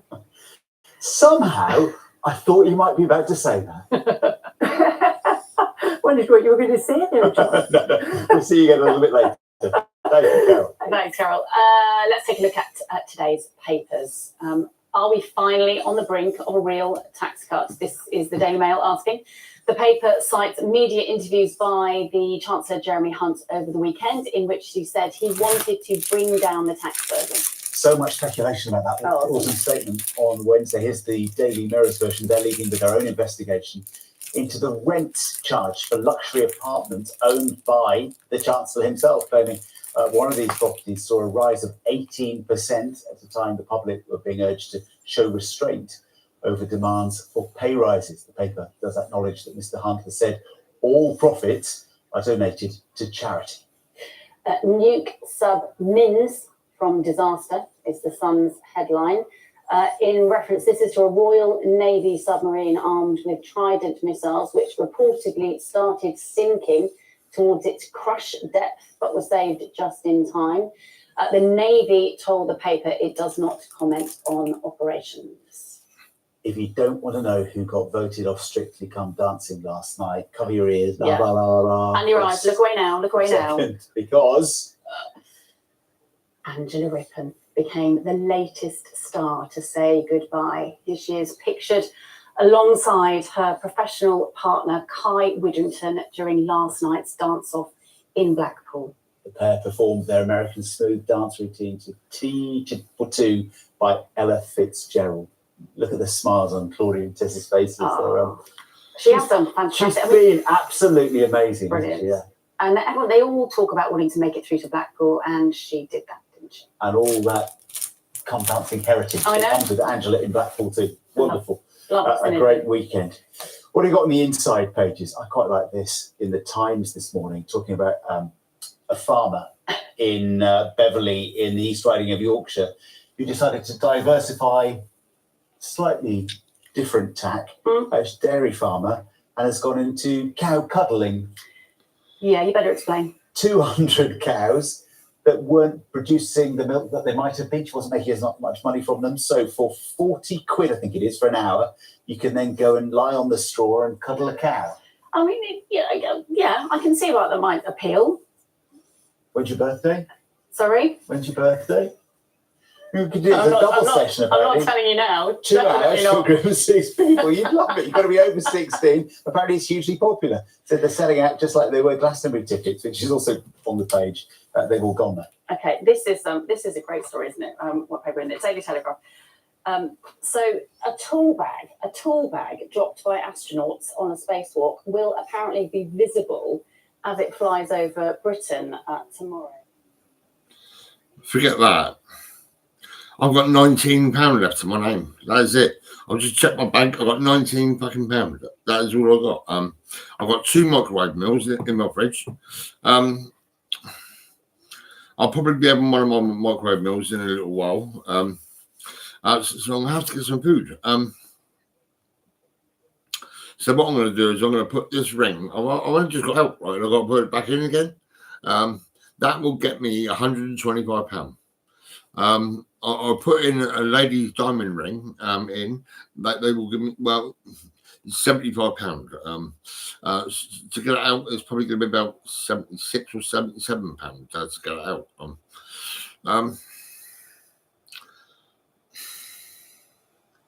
I'm going to have to put this in. I mean, I've really got it. I've got to do it. I can get it back out on Tuesday, tomorrow. But today I need more money. My £19. I've got. I'm okay. This is nearly finished. This packet's nearly finished. This packet won't take long. That'll be pretty much gone. And I do want to go out today. I mean.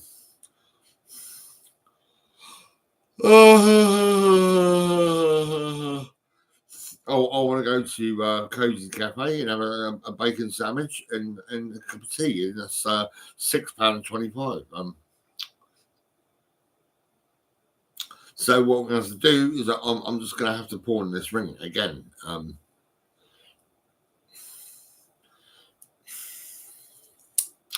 It's terrible, really. I'm a poor man. You know, this is it. Julie Barsey.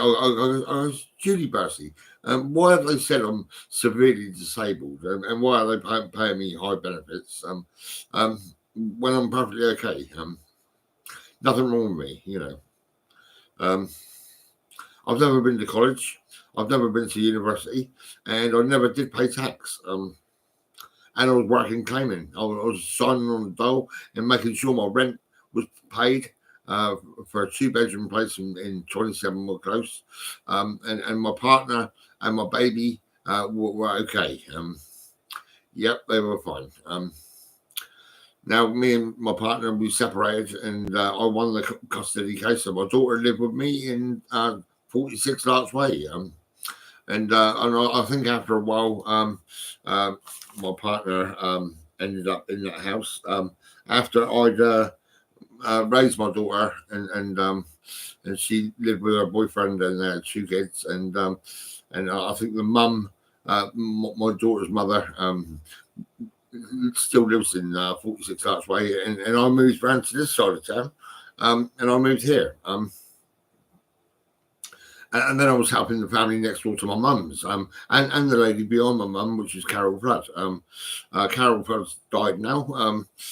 Her partner lived around the corner, and he was a taxi driver, and he would never help Carol Flood. And Steve Flood would always be hovering around my mum's house because they were all on drugs. There was lots of drugs in my mum's house and everything. So that's why I have the family next door. Kim Dayton with her 5 children. And Karen with her children, and Pam across the road with her children. So I've been great with families, you know, children and everything like that. No problem. I believe in treat to defeat anxiety and upset. So, I mean, you might have a child a bit upset and fed up. I would definitely treat that child If it was a teenager, I'd probably get them hoodies or something like that. Well, actually, I did with Tracy Jennings, who was addicted to amphetamine, a cleaner in Antelope House in the section unit. And she was skinny and she had no food in her house. So I actually got food for the house and £38 worth of food from the local store. And I remember because I'm a Freelander, I took Tanya and Charlotte out in my Freelander to McDonald's, and I got them a takeaway and all that. And Tanya, I'll give her a Superdry hoodie, and she loved it. I've got a photograph of her wearing it, and I've got a picture of her with her fingers up with this, really happy. So, I mean, I've got evidence, this is it. I've got evidence of the goodwill that I do.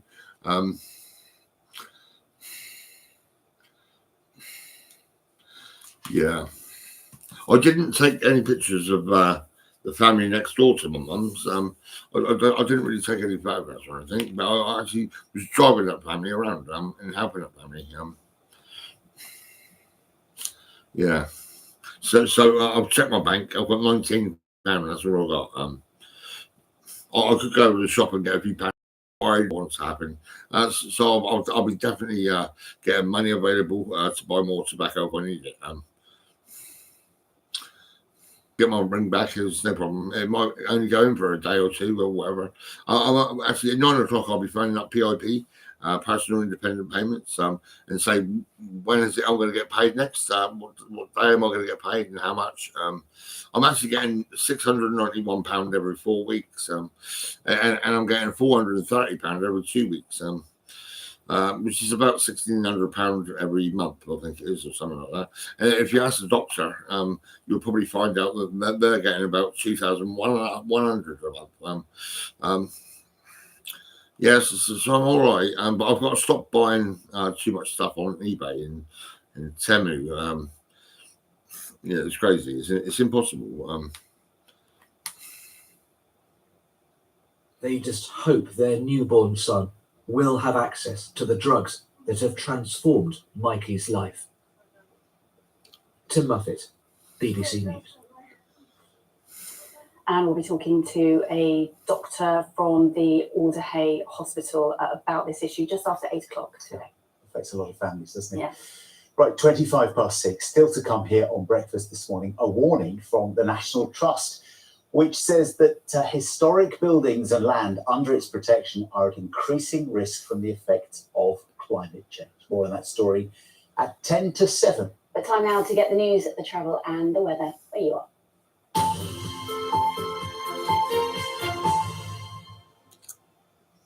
Hello, I'm Anne Janigadgill with the news in the south. Southampton City Council says it may be forced to ask for emergency financial help from the government. Earlier this year, its chief finance officer said bankruptcy was a foreseeable risk. The authorities already axed 150 jobs and is facing a deficit of £15 million this year and 38 next year. Parking charges will go up, as will tolls on the Itchen Bridge, and pothole repairs will be cut back. The Labour-controlled authority says the government's reduced its funding by around £500 million over the last decade, while Conservatives say the budget's been mismanaged. 85 pence in the pound goes on social care, adults and children's social care. We absolutely have to do that. That leaves only 15 pence for everything else the council does. And that is the reason that with the demands in social care rising year on year, that is the reason that we are in this financial situation now. Oxford City Council has unveiled plans to make new homes greener. Its new local plan will stipulate that all new buildings have to run with zero carbon emissions from 2025. Some have questioned whether the construction industry will be able to meet that target, but the council says it's the right approach. We're doing this because, number one, we want all new homes in Oxford to have really low energy bills. Warm homes are healthier homes. We're doing it because we don't want everyone to have to be doing retrofitting later on. But perhaps most importantly, we're doing it because it's part of our route map to getting the city to net zero by 2040. A planning application for a new service station on the M4 in Wiltshire has been submitted. The proposed site at junction 16 near Swindon would be open 24 hours a day, all year round, and employ 150 staff members. The £30 million project will be decided on by Wiltshire Council. Now, if you're having breakfast, you might want to look away for a moment because it's been revealed that mobile phones, cuddly toys and false teeth are among the items Southern Water has found flushed down toilets. It says more than 6,000 tonnes of unflushables, which include fat, oil, grease and wet wipes, have been removed over an 8-month period. It says these items can cause blockages and could lead to flooding. Not so pleasant, is it? Let's get the weather now with Dan Downs. Hello, good morning. We've quieter weather on the way for later this week as a bump of high pressure builds in, but for today, very windy with some blustery showers and feeling cooler than it did at the weekend as well. Rain clearing to showers today. There will be some brighter spells, bit of sunshine every now and then, but generally quite a bit of cloud. A few further showers and windy. We've already had gusts around 50 miles an hour towards the Isle of Wight. Temperatures down a bit on where they were through the weekend. And tonight, some further showers, quite a bit of cloud, maybe a few holes in that cloud, but temperatures not dipping too far, down to around 7 or 8 Celsius. And for tomorrow, still breezy at first, still rather cloudy, chance of a few showers, but becoming largely dry, a bit brighter later, and the wind's starting to drop off. Temperatures tomorrow, though, only around 10 or 11 Celsius. Have a good day. I'll be back in half an hour. I'll see you then. Morning, everybody. Welcome back. Breakfast this morning with Sarah Campbell and John Kay.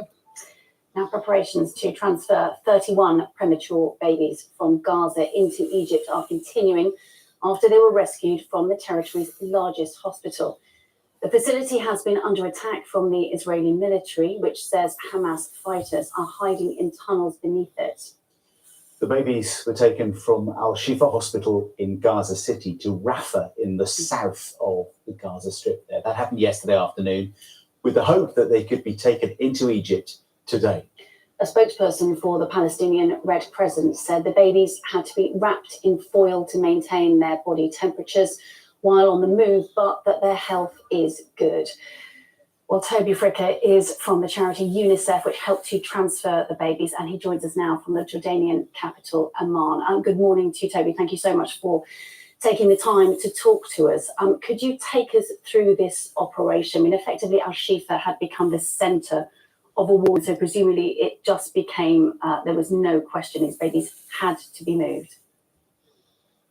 Yeah, you're right. It's the tragedy is that Al Shifa, a hospital, became the centre of the war zone, as you said.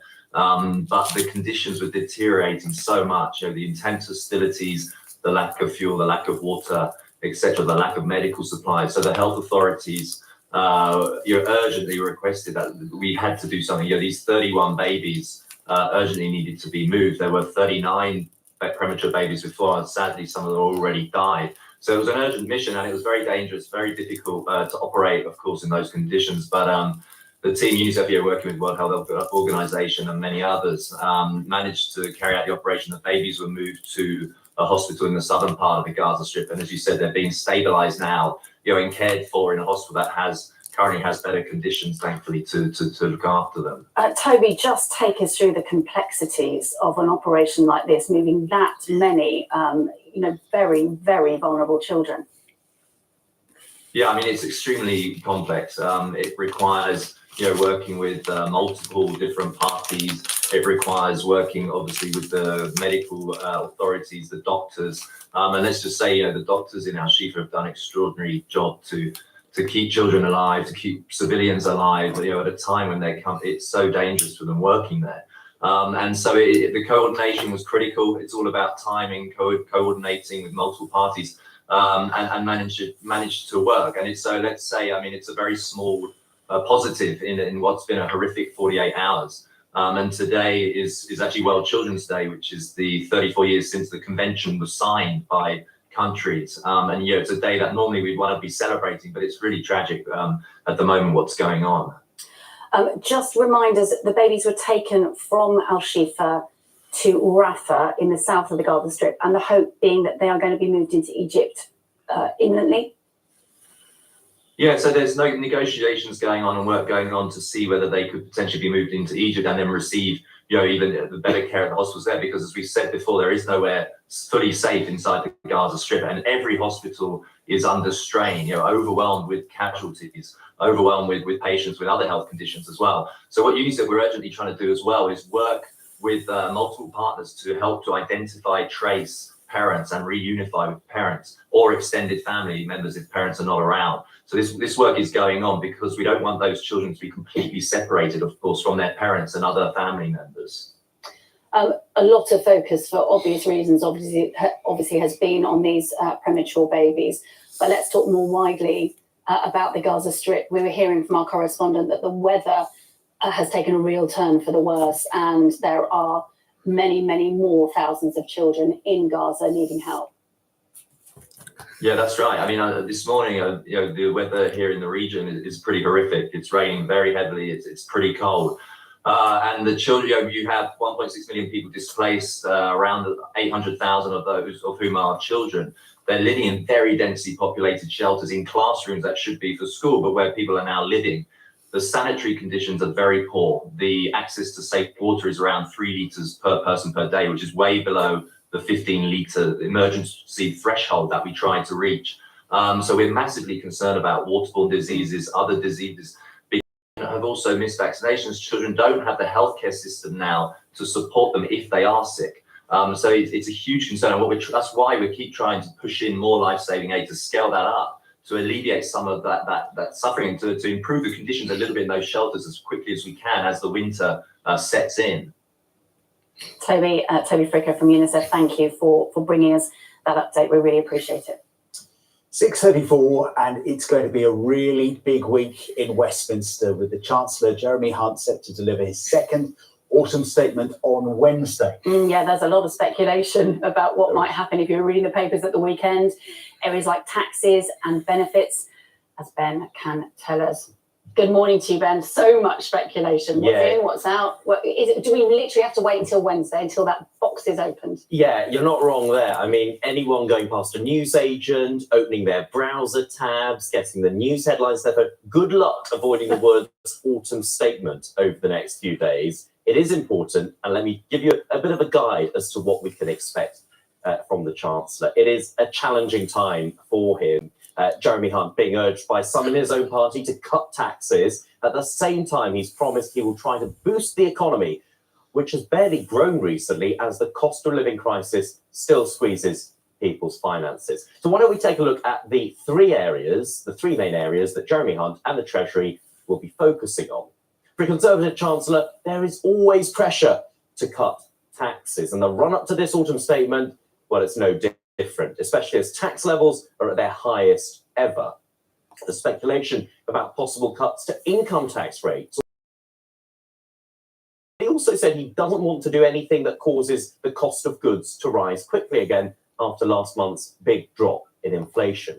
There have already been reports that he is considering slashing inheritance tax. And there have also been suggestions that the government might look at... It used to be a very popular backbenchers to raise the income tax threshold and be able to say we're taking people out of tax. And that happened consistently from the moment of the coalition in 2010 to like 2016 or so.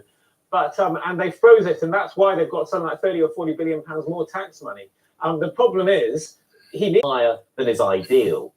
There has been an announcement on investment in the manufacturing sector, but some economists question a strategy of using tax cuts to fuel growth. If you were to build high-speed rail from north to south using labour, bodies, buying things, and the state was heavily engaged in that process, that could lead to growth outcomes further along the line. But the kind of iron link between it's all about taxation that is inhibiting growth is a sacred cow, but is not really reflected in reality. So tax cutting your way to growth, as I say, the collecting trust theory was just that. It doesn't work then, and it won't work now. So we've spoken about taxes, we've spoken about growth. Our final area, benefits. Again, the government has already put forward long-term proposals that would see large benefit changes for people who are unable to work due to health conditions. And there's speculation that Mr. Hunt could squeeze benefits further to save money. Typically, ministers raise working age benefits based on the September inflation figure, so that would mean a 6.7% hike. But the Chancellor has not out using this October's figure instead, which would mean a lower rise of 4.6%, and that would equate to an estimated £3 billion spending cut that would largely impact households receiving means-tested or I'll disability get my benefits tomorrow. So £430. a lot to keep across, and we will also be looking out for possible changes on things like fuel duty, and there will doubtless be more teasers and reports Well, before tonight, Wednesday, and I dare say you may find that in my updates over the next couple of days right here. Thanks, Ben. Looking forward to more teasers. I thought you said Maltesers. That woman's No, you've got been me. not paying tax for 2 years, right? 6:38. John's here. No, I was think on the he's going to sofa jail to for 2 talk years. about the cricket. It didn't We're quite not go paying to tax. party. Spoiling a party. It looked for all the world as if India were going to win the Cricket World Cup on I home never soil paid as well against Australia, but they were the party poopers. It's fair to say they played Trump brilliantly, never and paid tax in a year when either. they won, they retained the Ashes, Yeah. won the World Test Championship as well, and now the Cricket World Cup. I think.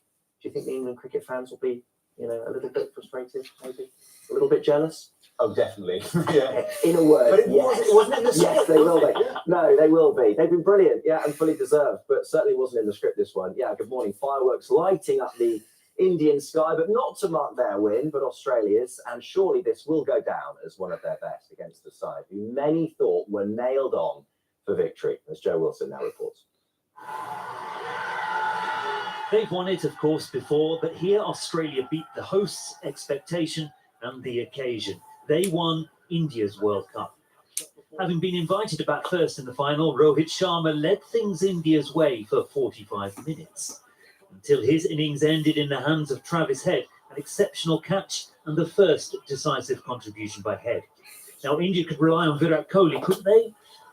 Before this time and no more. With inspired captaincy, Australia limited India to just 240. Now India knew their bowlers had to be at their very best. Mohammad Shami displayed glimpses of accuracy. David Warner out cheaply.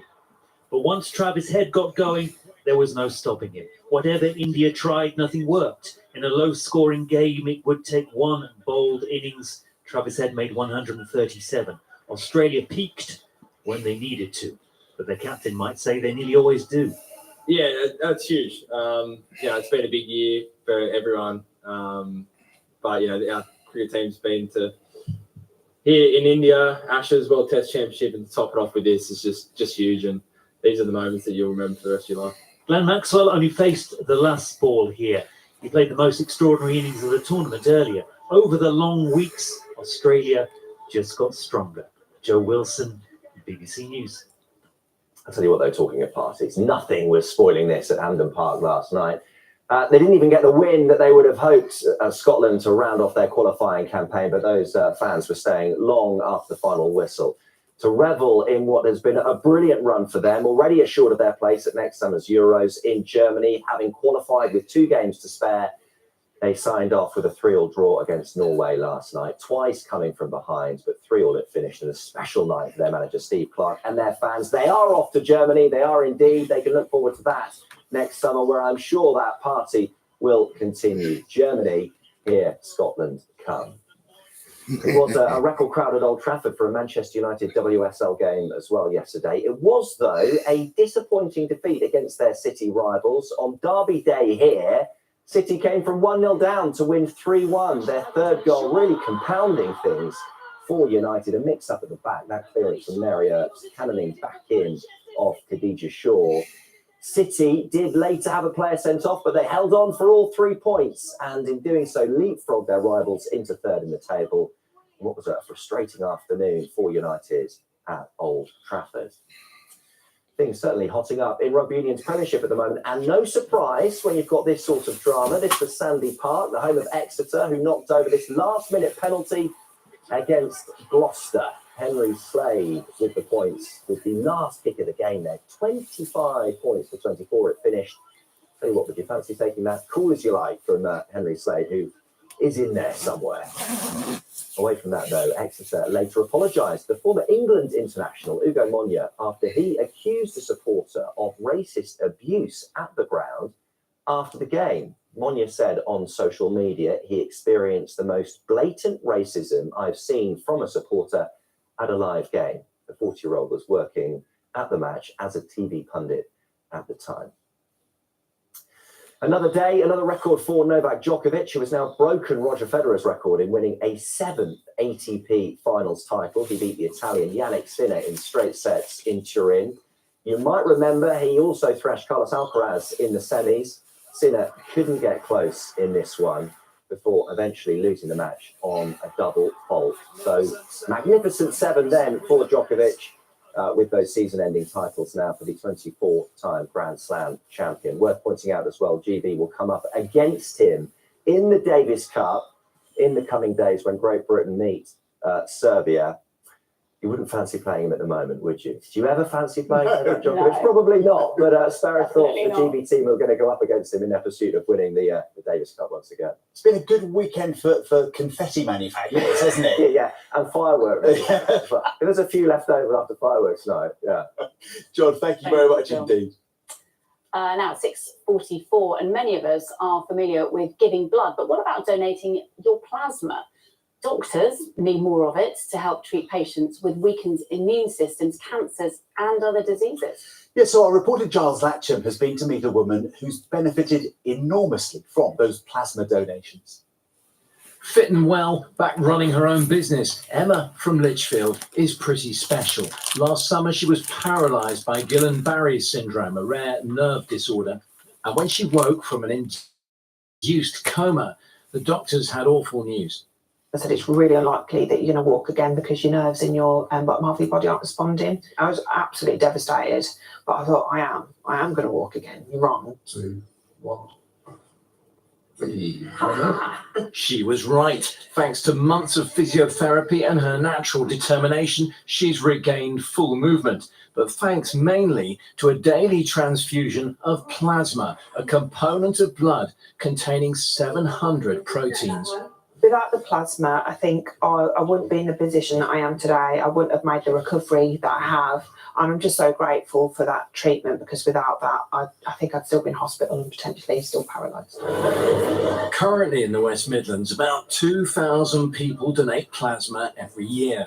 The ambition is to attract another 2,600 donors, and with the plasma they donate, 100 lives could be saved or improved every year.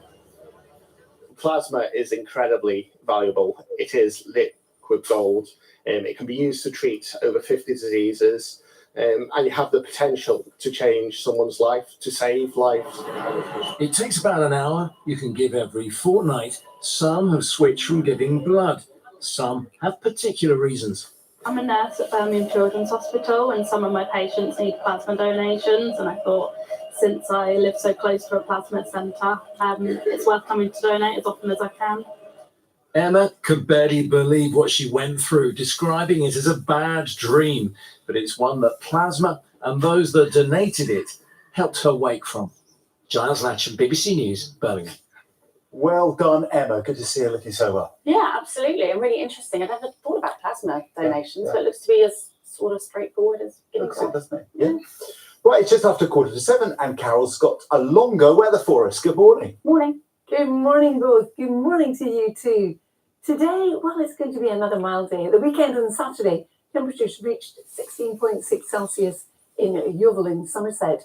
And today's going to be mild again. We're looking at some rain and also quite a bit of cloud. What's happening is low pressure is in charge of our weather. We've got 3 weather fronts, all bringing rain or showers. High pressure is waiting in the wings. That's coming our way as we go through the course of tonight and tomorrow. There are 3 weather fronts bringing rain across Shetland. Will bring more persistent rain into northeast Scotland later. The rain across Northern Ireland, southern Scotland and northern England will sink southwards. And the rain we currently have across South Wales and also the southern half of England very quickly is going to push away from the southeast as we go through the latter part of this morning or by lunchtime with gusty winds. Then behind it, we've got a mixture of quite a bit of cloud, 1 or 2 brighter breaks and a few showers, but quite windy today in the north, also the northeast and also across western areas. The wind easing a touch through the English Channel through the day as our weather front pulls away. Temperatures 7 to 14 degrees north to south. As we head on through the evening and overnight period, again, it's going to be fairly cloudy. It's also going to be windy across the North Sea coastline, through the Irish Sea as well.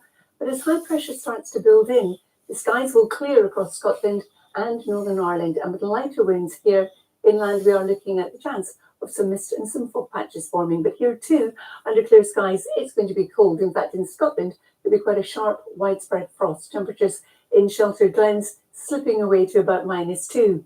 Come further south, it's not as cold. We're looking at 7 to about 9 degrees. Then as we head on from Tuesday into Wednesday, you can see how this area of high pressure starts to build across the UK. We have a weather front across the far north of Scotland, producing 1 or 2 showers, the mist and fog lifting, many of us having actually quite a dry day, a fair bit of sunshine. The dregs of a weather front still producing some showers across the southeast at times. And then as our next weather front comes in, the cloud will thicken across parts of Scotland and also Northern Ireland. These are the temperatures ranging from 7 in Aberdeen to about 12 as we push down towards St Helier. Then from Tuesday into Wednesday, well, it is going to turn that bit milder. You can see that from the oranges and the yellows, the blues being swished away. Now, the other thing that's happening is we've got a couple of weather fronts coming our way. So it's going to be wet in Scotland. Here too, it's also going to be windy. Come south, and we're looking at a bit more cloud. Again, the odd shower coming in, but there will be some brighter breaks across parts of southern England, parts of East Wales, parts of the Midlands, North East England, and also South East Scotland. A breezy day, the wind coming in from the west or the southwest, but much milder. We're looking at highs up to about 13 degrees, almost across the board. And then as we move on into Thursday and the weekend, well, at the moment, it looks like we've got this weather front sinking south. You can see the blue coming in behind it, indicating the air is going to turn colder from the north, but still hanging on to the mild conditions further south. Now, the jury is still out on what's going to happen at the weekend. It looks like for some it is going to turn colder. We've got some snow in the Scottish mountains, but that could change. It might be colder as we head further south. So that is something very much to look at. And we're certainly doing that as we go through this week, John and Sarah, because it could change. Okay, Carol, thank you. Did you see I'm a Celebrity last night? No, I didn't. I was in bed, but I'm going to watch it today. Okay, well, look, we'll catch up now because we're going to give you some highlights right now. A little taster. Yeah, the ITV show. It's I'm a Celebrity, Get Me Out of Here. It's back on our screens with a new cast of campmates battling it out to be king or queen of the jungle. Can I just say, I'm a little bit disturbed, just even having faith.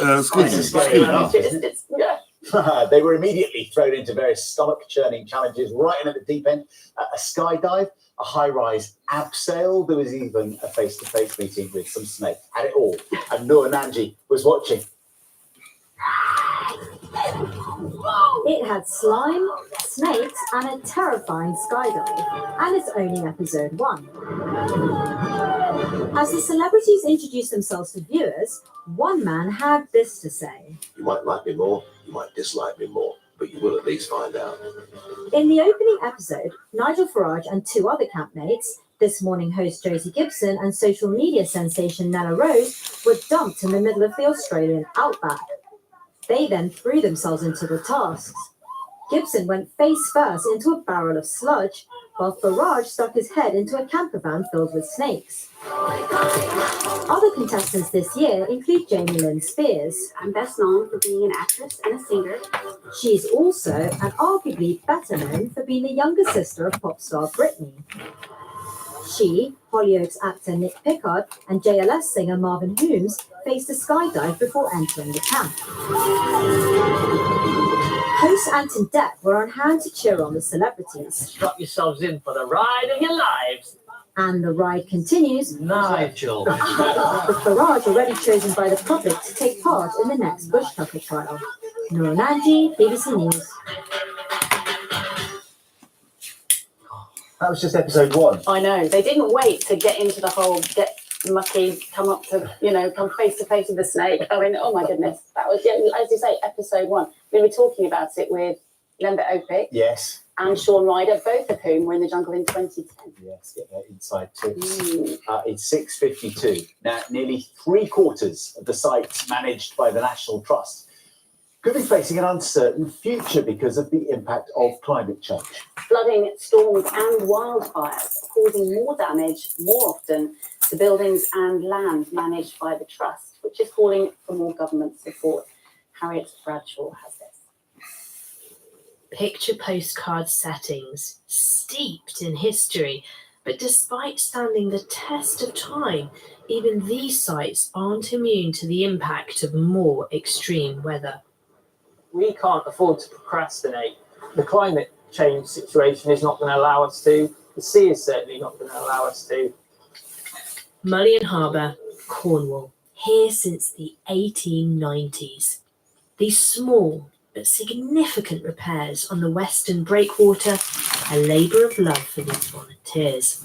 I'm a third generation fisherman, so my dad and grandfather worked here, so it's a very special place to me. I'd like to think I'm keeping that heritage going and being part of the cove and part of that rich history. But despite spending more than £2 million on repairs here, the National Trust says there are tough decisions ahead.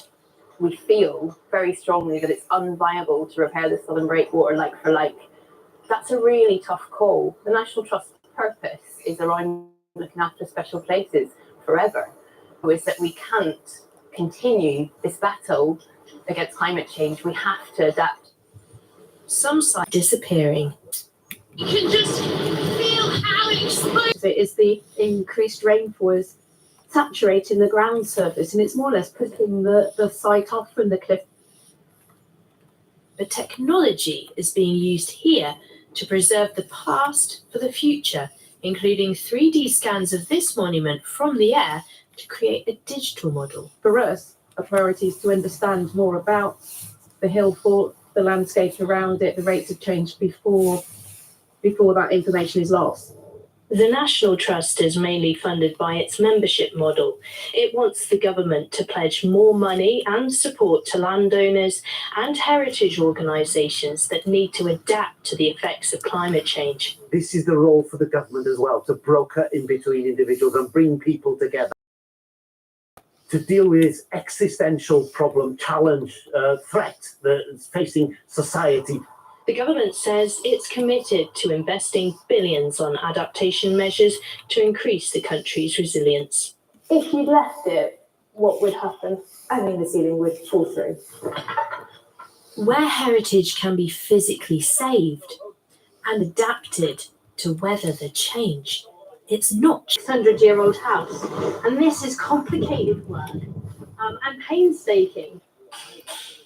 This Tudor mansion, Coton Court in Warwickshire, is getting a £3.3 million facelift. Collection. Why would we lose it just to rainwater coming in? We want to preserve it. We want to allow another 600 years and then another 600 years of history so that generations in the future can still enjoy it. Treasures of history with uncertain futures. But one thing is for sure right now. The effects of climate change can't be ignored. Harriet Bradshaw, BBC News. Oh, fascinating piece, that. Beautiful pictures, but, under threat. Some fresh air. Right, it's time now to get the news, travel and weather from our teams around the UK. See you at the headlines in just a moment.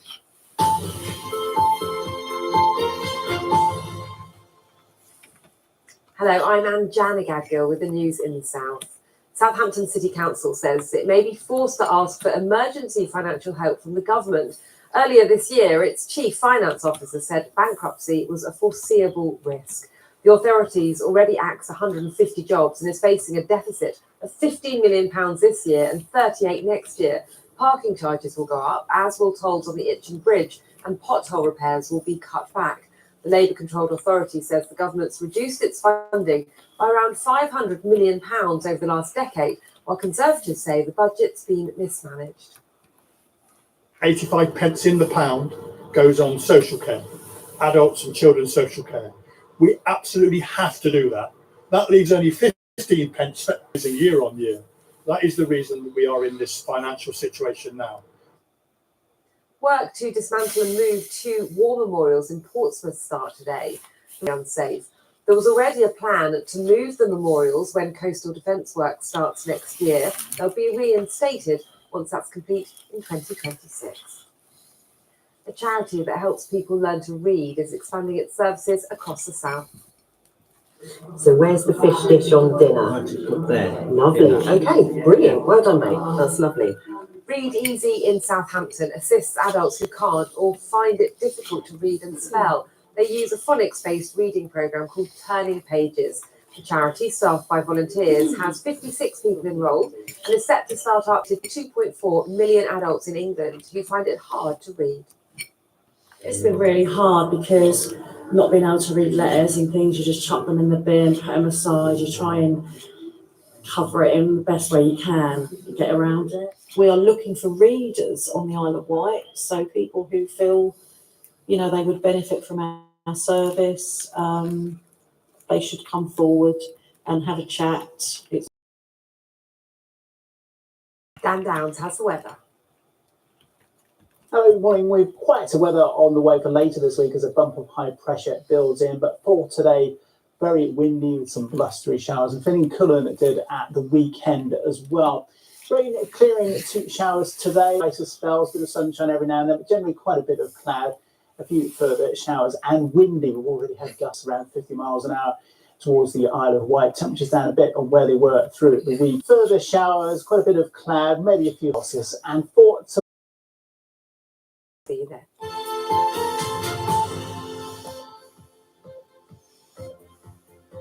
Hello, everybody. Good morning. 7 o'clock. Welcome to Breakfast with Sarah Campbell and John Kay. Our headlines today. It's the start of a significant week at the Premature babies who were evacuated from Gaza's largest hospital are expected to be moved to Egypt today. calls for a big change to Ofsted as a report suggests its relationship with school. The axe comes down on a bit of television history as 6 trees made famous by Game for qualifying campaign in thrilling. Across the southern half of England and Wales at the moment, that will clear quite quickly. Most of us will have a cloudy day. Then later, more persistent rain arrives across North East Scotland. I'll have all the details throughout the rest of this morning's programme. Good morning. It is Monday, the 20th of November. Our main story. It's the start of a big week for the COVID inquiry, which will hear evidence from the high-profile doctors and scientists who helped to shape and explain the government's response to the pandemic. The former chief scientific advisor, Sir Patrick Vallance, whose diaries from that time accused Boris Johnson of chaotic leadership, he appears today, followed by others, including the chief medical officer, Sir Chris Whitty, as a brain dump at the end of a stressful day. Sir Patrick made it abundantly clear that no one in Number 10 or the Cabinet Office had really read or taken time to understand the science advice on 2 meters. Quite extraordinary. Sir Patrick starts what is a busy week of scientific evidence. Tomorrow, his colleague at the podium, Sir Chris Whitty, will give evidence, followed by the Deputy Chief Medical Officer for Dame Angela McLean and the head of the science at all times. And that's why we're following the scientific advice in the way that we are. That mantra was heard again and again as COVID spread. Whether the government really did follow scientific advice and how that influenced crucial decisions from face masks to lock. We'll be speaking to our correspondent Ellie Bryce, who's live at the inquiry a bit later in the programme. But now at 7:04, Sarah has more of today's news. Thanks, John. 31 babies who were trapped inside Gaza's main Al-Shifa hospital are now in the released footage, which it says shows a 55-metre-long tunnel built by Hamas beneath the hospital. Our Middle East correspondent Yolande Nell reports. A glimmer of hope. The plight of these premature babies has symbolised the suffering in the devastating war between Israel and Hamas. They're the smallest survivors of the standoff at Al-Shifa hospital. Now they're to be taken to Egypt. Doctors in southern working to stabilise them. Several others have died. Even the water used for their formula was contaminated, says Dr. Mohammed Sakut, and there was no infections. Back at Al-Shifa, Israel released this centres video, this time from security cameras, which Israel says shows 2 hostage day isn't free in the coming days. I don't want to go into the details of these talks. They are obviously very sensitive, but they are very serious efforts, and I'm hopeful that a day forecast of rain and strong winds, which make weak infrastructure in the Gaza Strip. So this has really highlighted what could be the problem for the weeks to come as we head more into the winter. At the same time, we've still got fighting going on in the Gaza Strip this morning. We've been the director of a hospital in the north of the Gaza Strip, the Indonesian hospital. He just told us in a message a short time ago that the Israeli tanks are only 20 meters from the hospital building. At least a dozen people reported to have been killed there in Israeli strikes. The Israeli military hasn't been commenting on that directly, but it has confirmed that its ground operations, it says, targeting Hamas are still continuing, particularly in the north of the Gaza Strip. Okay, Yolande Mel in Jerusalem, thank you for that update. The shadow foreign secretary and Palestinian Authority officials in the West Bank. Labour has been divided over its support for a humanitarian pause in the conflict, with nearly a third of its MPs defending after a woman was killed in West Yorkshire. She was found seriously injured in the Ravensthorpe area of Dewsbury last night and later died. Russell Brand has been questioned by the Metropolitan Police over allegations of historical sex offences. An investigation by the Sunday Times, The Times and Channel 4's Dispatches programme revealed claims of rape, sexual assaults. Jeremy Hunt is preparing to deliver his autumn statement on Wednesday, a mission that he may be planning to cut either income tax. Good morning again. That rumour mill, it is in full force at the moment. What can you tell us which might actually happen on Wednesday? That's a high bar. I mean, if you'd asked me just a few weeks, Jeremy Hunt, they would have said no. But a few things Rishi Sunak talked today is that the government hit its own target to halve inflation by the end of the year. That became clear last week. The other thing that's happened is higher than expected costs to the government of servicing its debt interest all mean that the government has perhaps as much as £25 billion more than it thought it would have to play with. And the thing that's not changed is the politics, which is the political gear. And that all combines to make it look likely that Jeremy Hunt will cut some tax in the autumn statement on Wednesday. What are the likeliest candidates? Well, there's been lots of rumours about inheritance tax cuts. The government seems to be just cautiously edging away from that right now. Perhaps that might come in the spring rather than this autumn. Instead, perhaps cuts to personal taxation for people who are still struggling with the cost of living. Income tax might be a natural place to cut. Perhaps the government could cut the basic rate. Insurance, that would be less inflationary. The government is moving towards cutting taxes because we are moving towards a pre-election period. Henry Zeffman, thank you. The people of Argentina have elected a far-right 6% of the vote in a tight campaign that centred on the country's struggling economy. The former US President, Donald Trump, sent his congratulations on social media, saying the new leader would make Argentina great again. The Grammy-winning singer Shakira is due in court in Barcelona on charges of defrauding the Spanish. She's accused of failing to pay more than 14 million euros between 2012 and 2014 and could face up to 8 years in jail if found guilty. Shakira denies the charges. The actor Joss Allen spanned decades, including roles in The Hunt for Red October, Lethal Weapon 2 and White Mischief. He also played a mafia don in The Sicilian.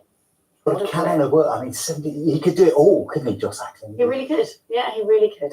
Hero, villain. Some semblance of order. You can see we've got cloud across the north of Scotland, that's sinking south. Cloud across Northern Ireland, southern Scotland and Northern England, that's sinking south. And this little feature here is a band of cloud and rain, gusty winds around it, pushing quite quickly towards the southeast, and that will clear a bit later on this morning. Behind it, it will start to brighten up, but still a few showers peppering the southwest of England, in through Wales, parts of Northern England as well. For Northern Ireland, this is where we've got our weak weather front as well, so we're looking at some showers across southern Scotland. Then we run into some brighter skies, but we hang on to a lot of cloud across the far north of Scotland, and through the day the rain in Shetland will sink southwards and become. We've also got gusty winds today across the northern half of the country, down the North Sea coastline and out towards the west, with temperatures 7 to 14 degrees. Now, as we head on through the evening and overnight period, again it's going to be fairly cloudy. There'll be some showers around, but an area of high pressure is building in, so the skies will clear across Scotland and Northern Ireland. We'll see some mist and fog patches forming here and there, and we'll have quite a sharp widespread frost, more especially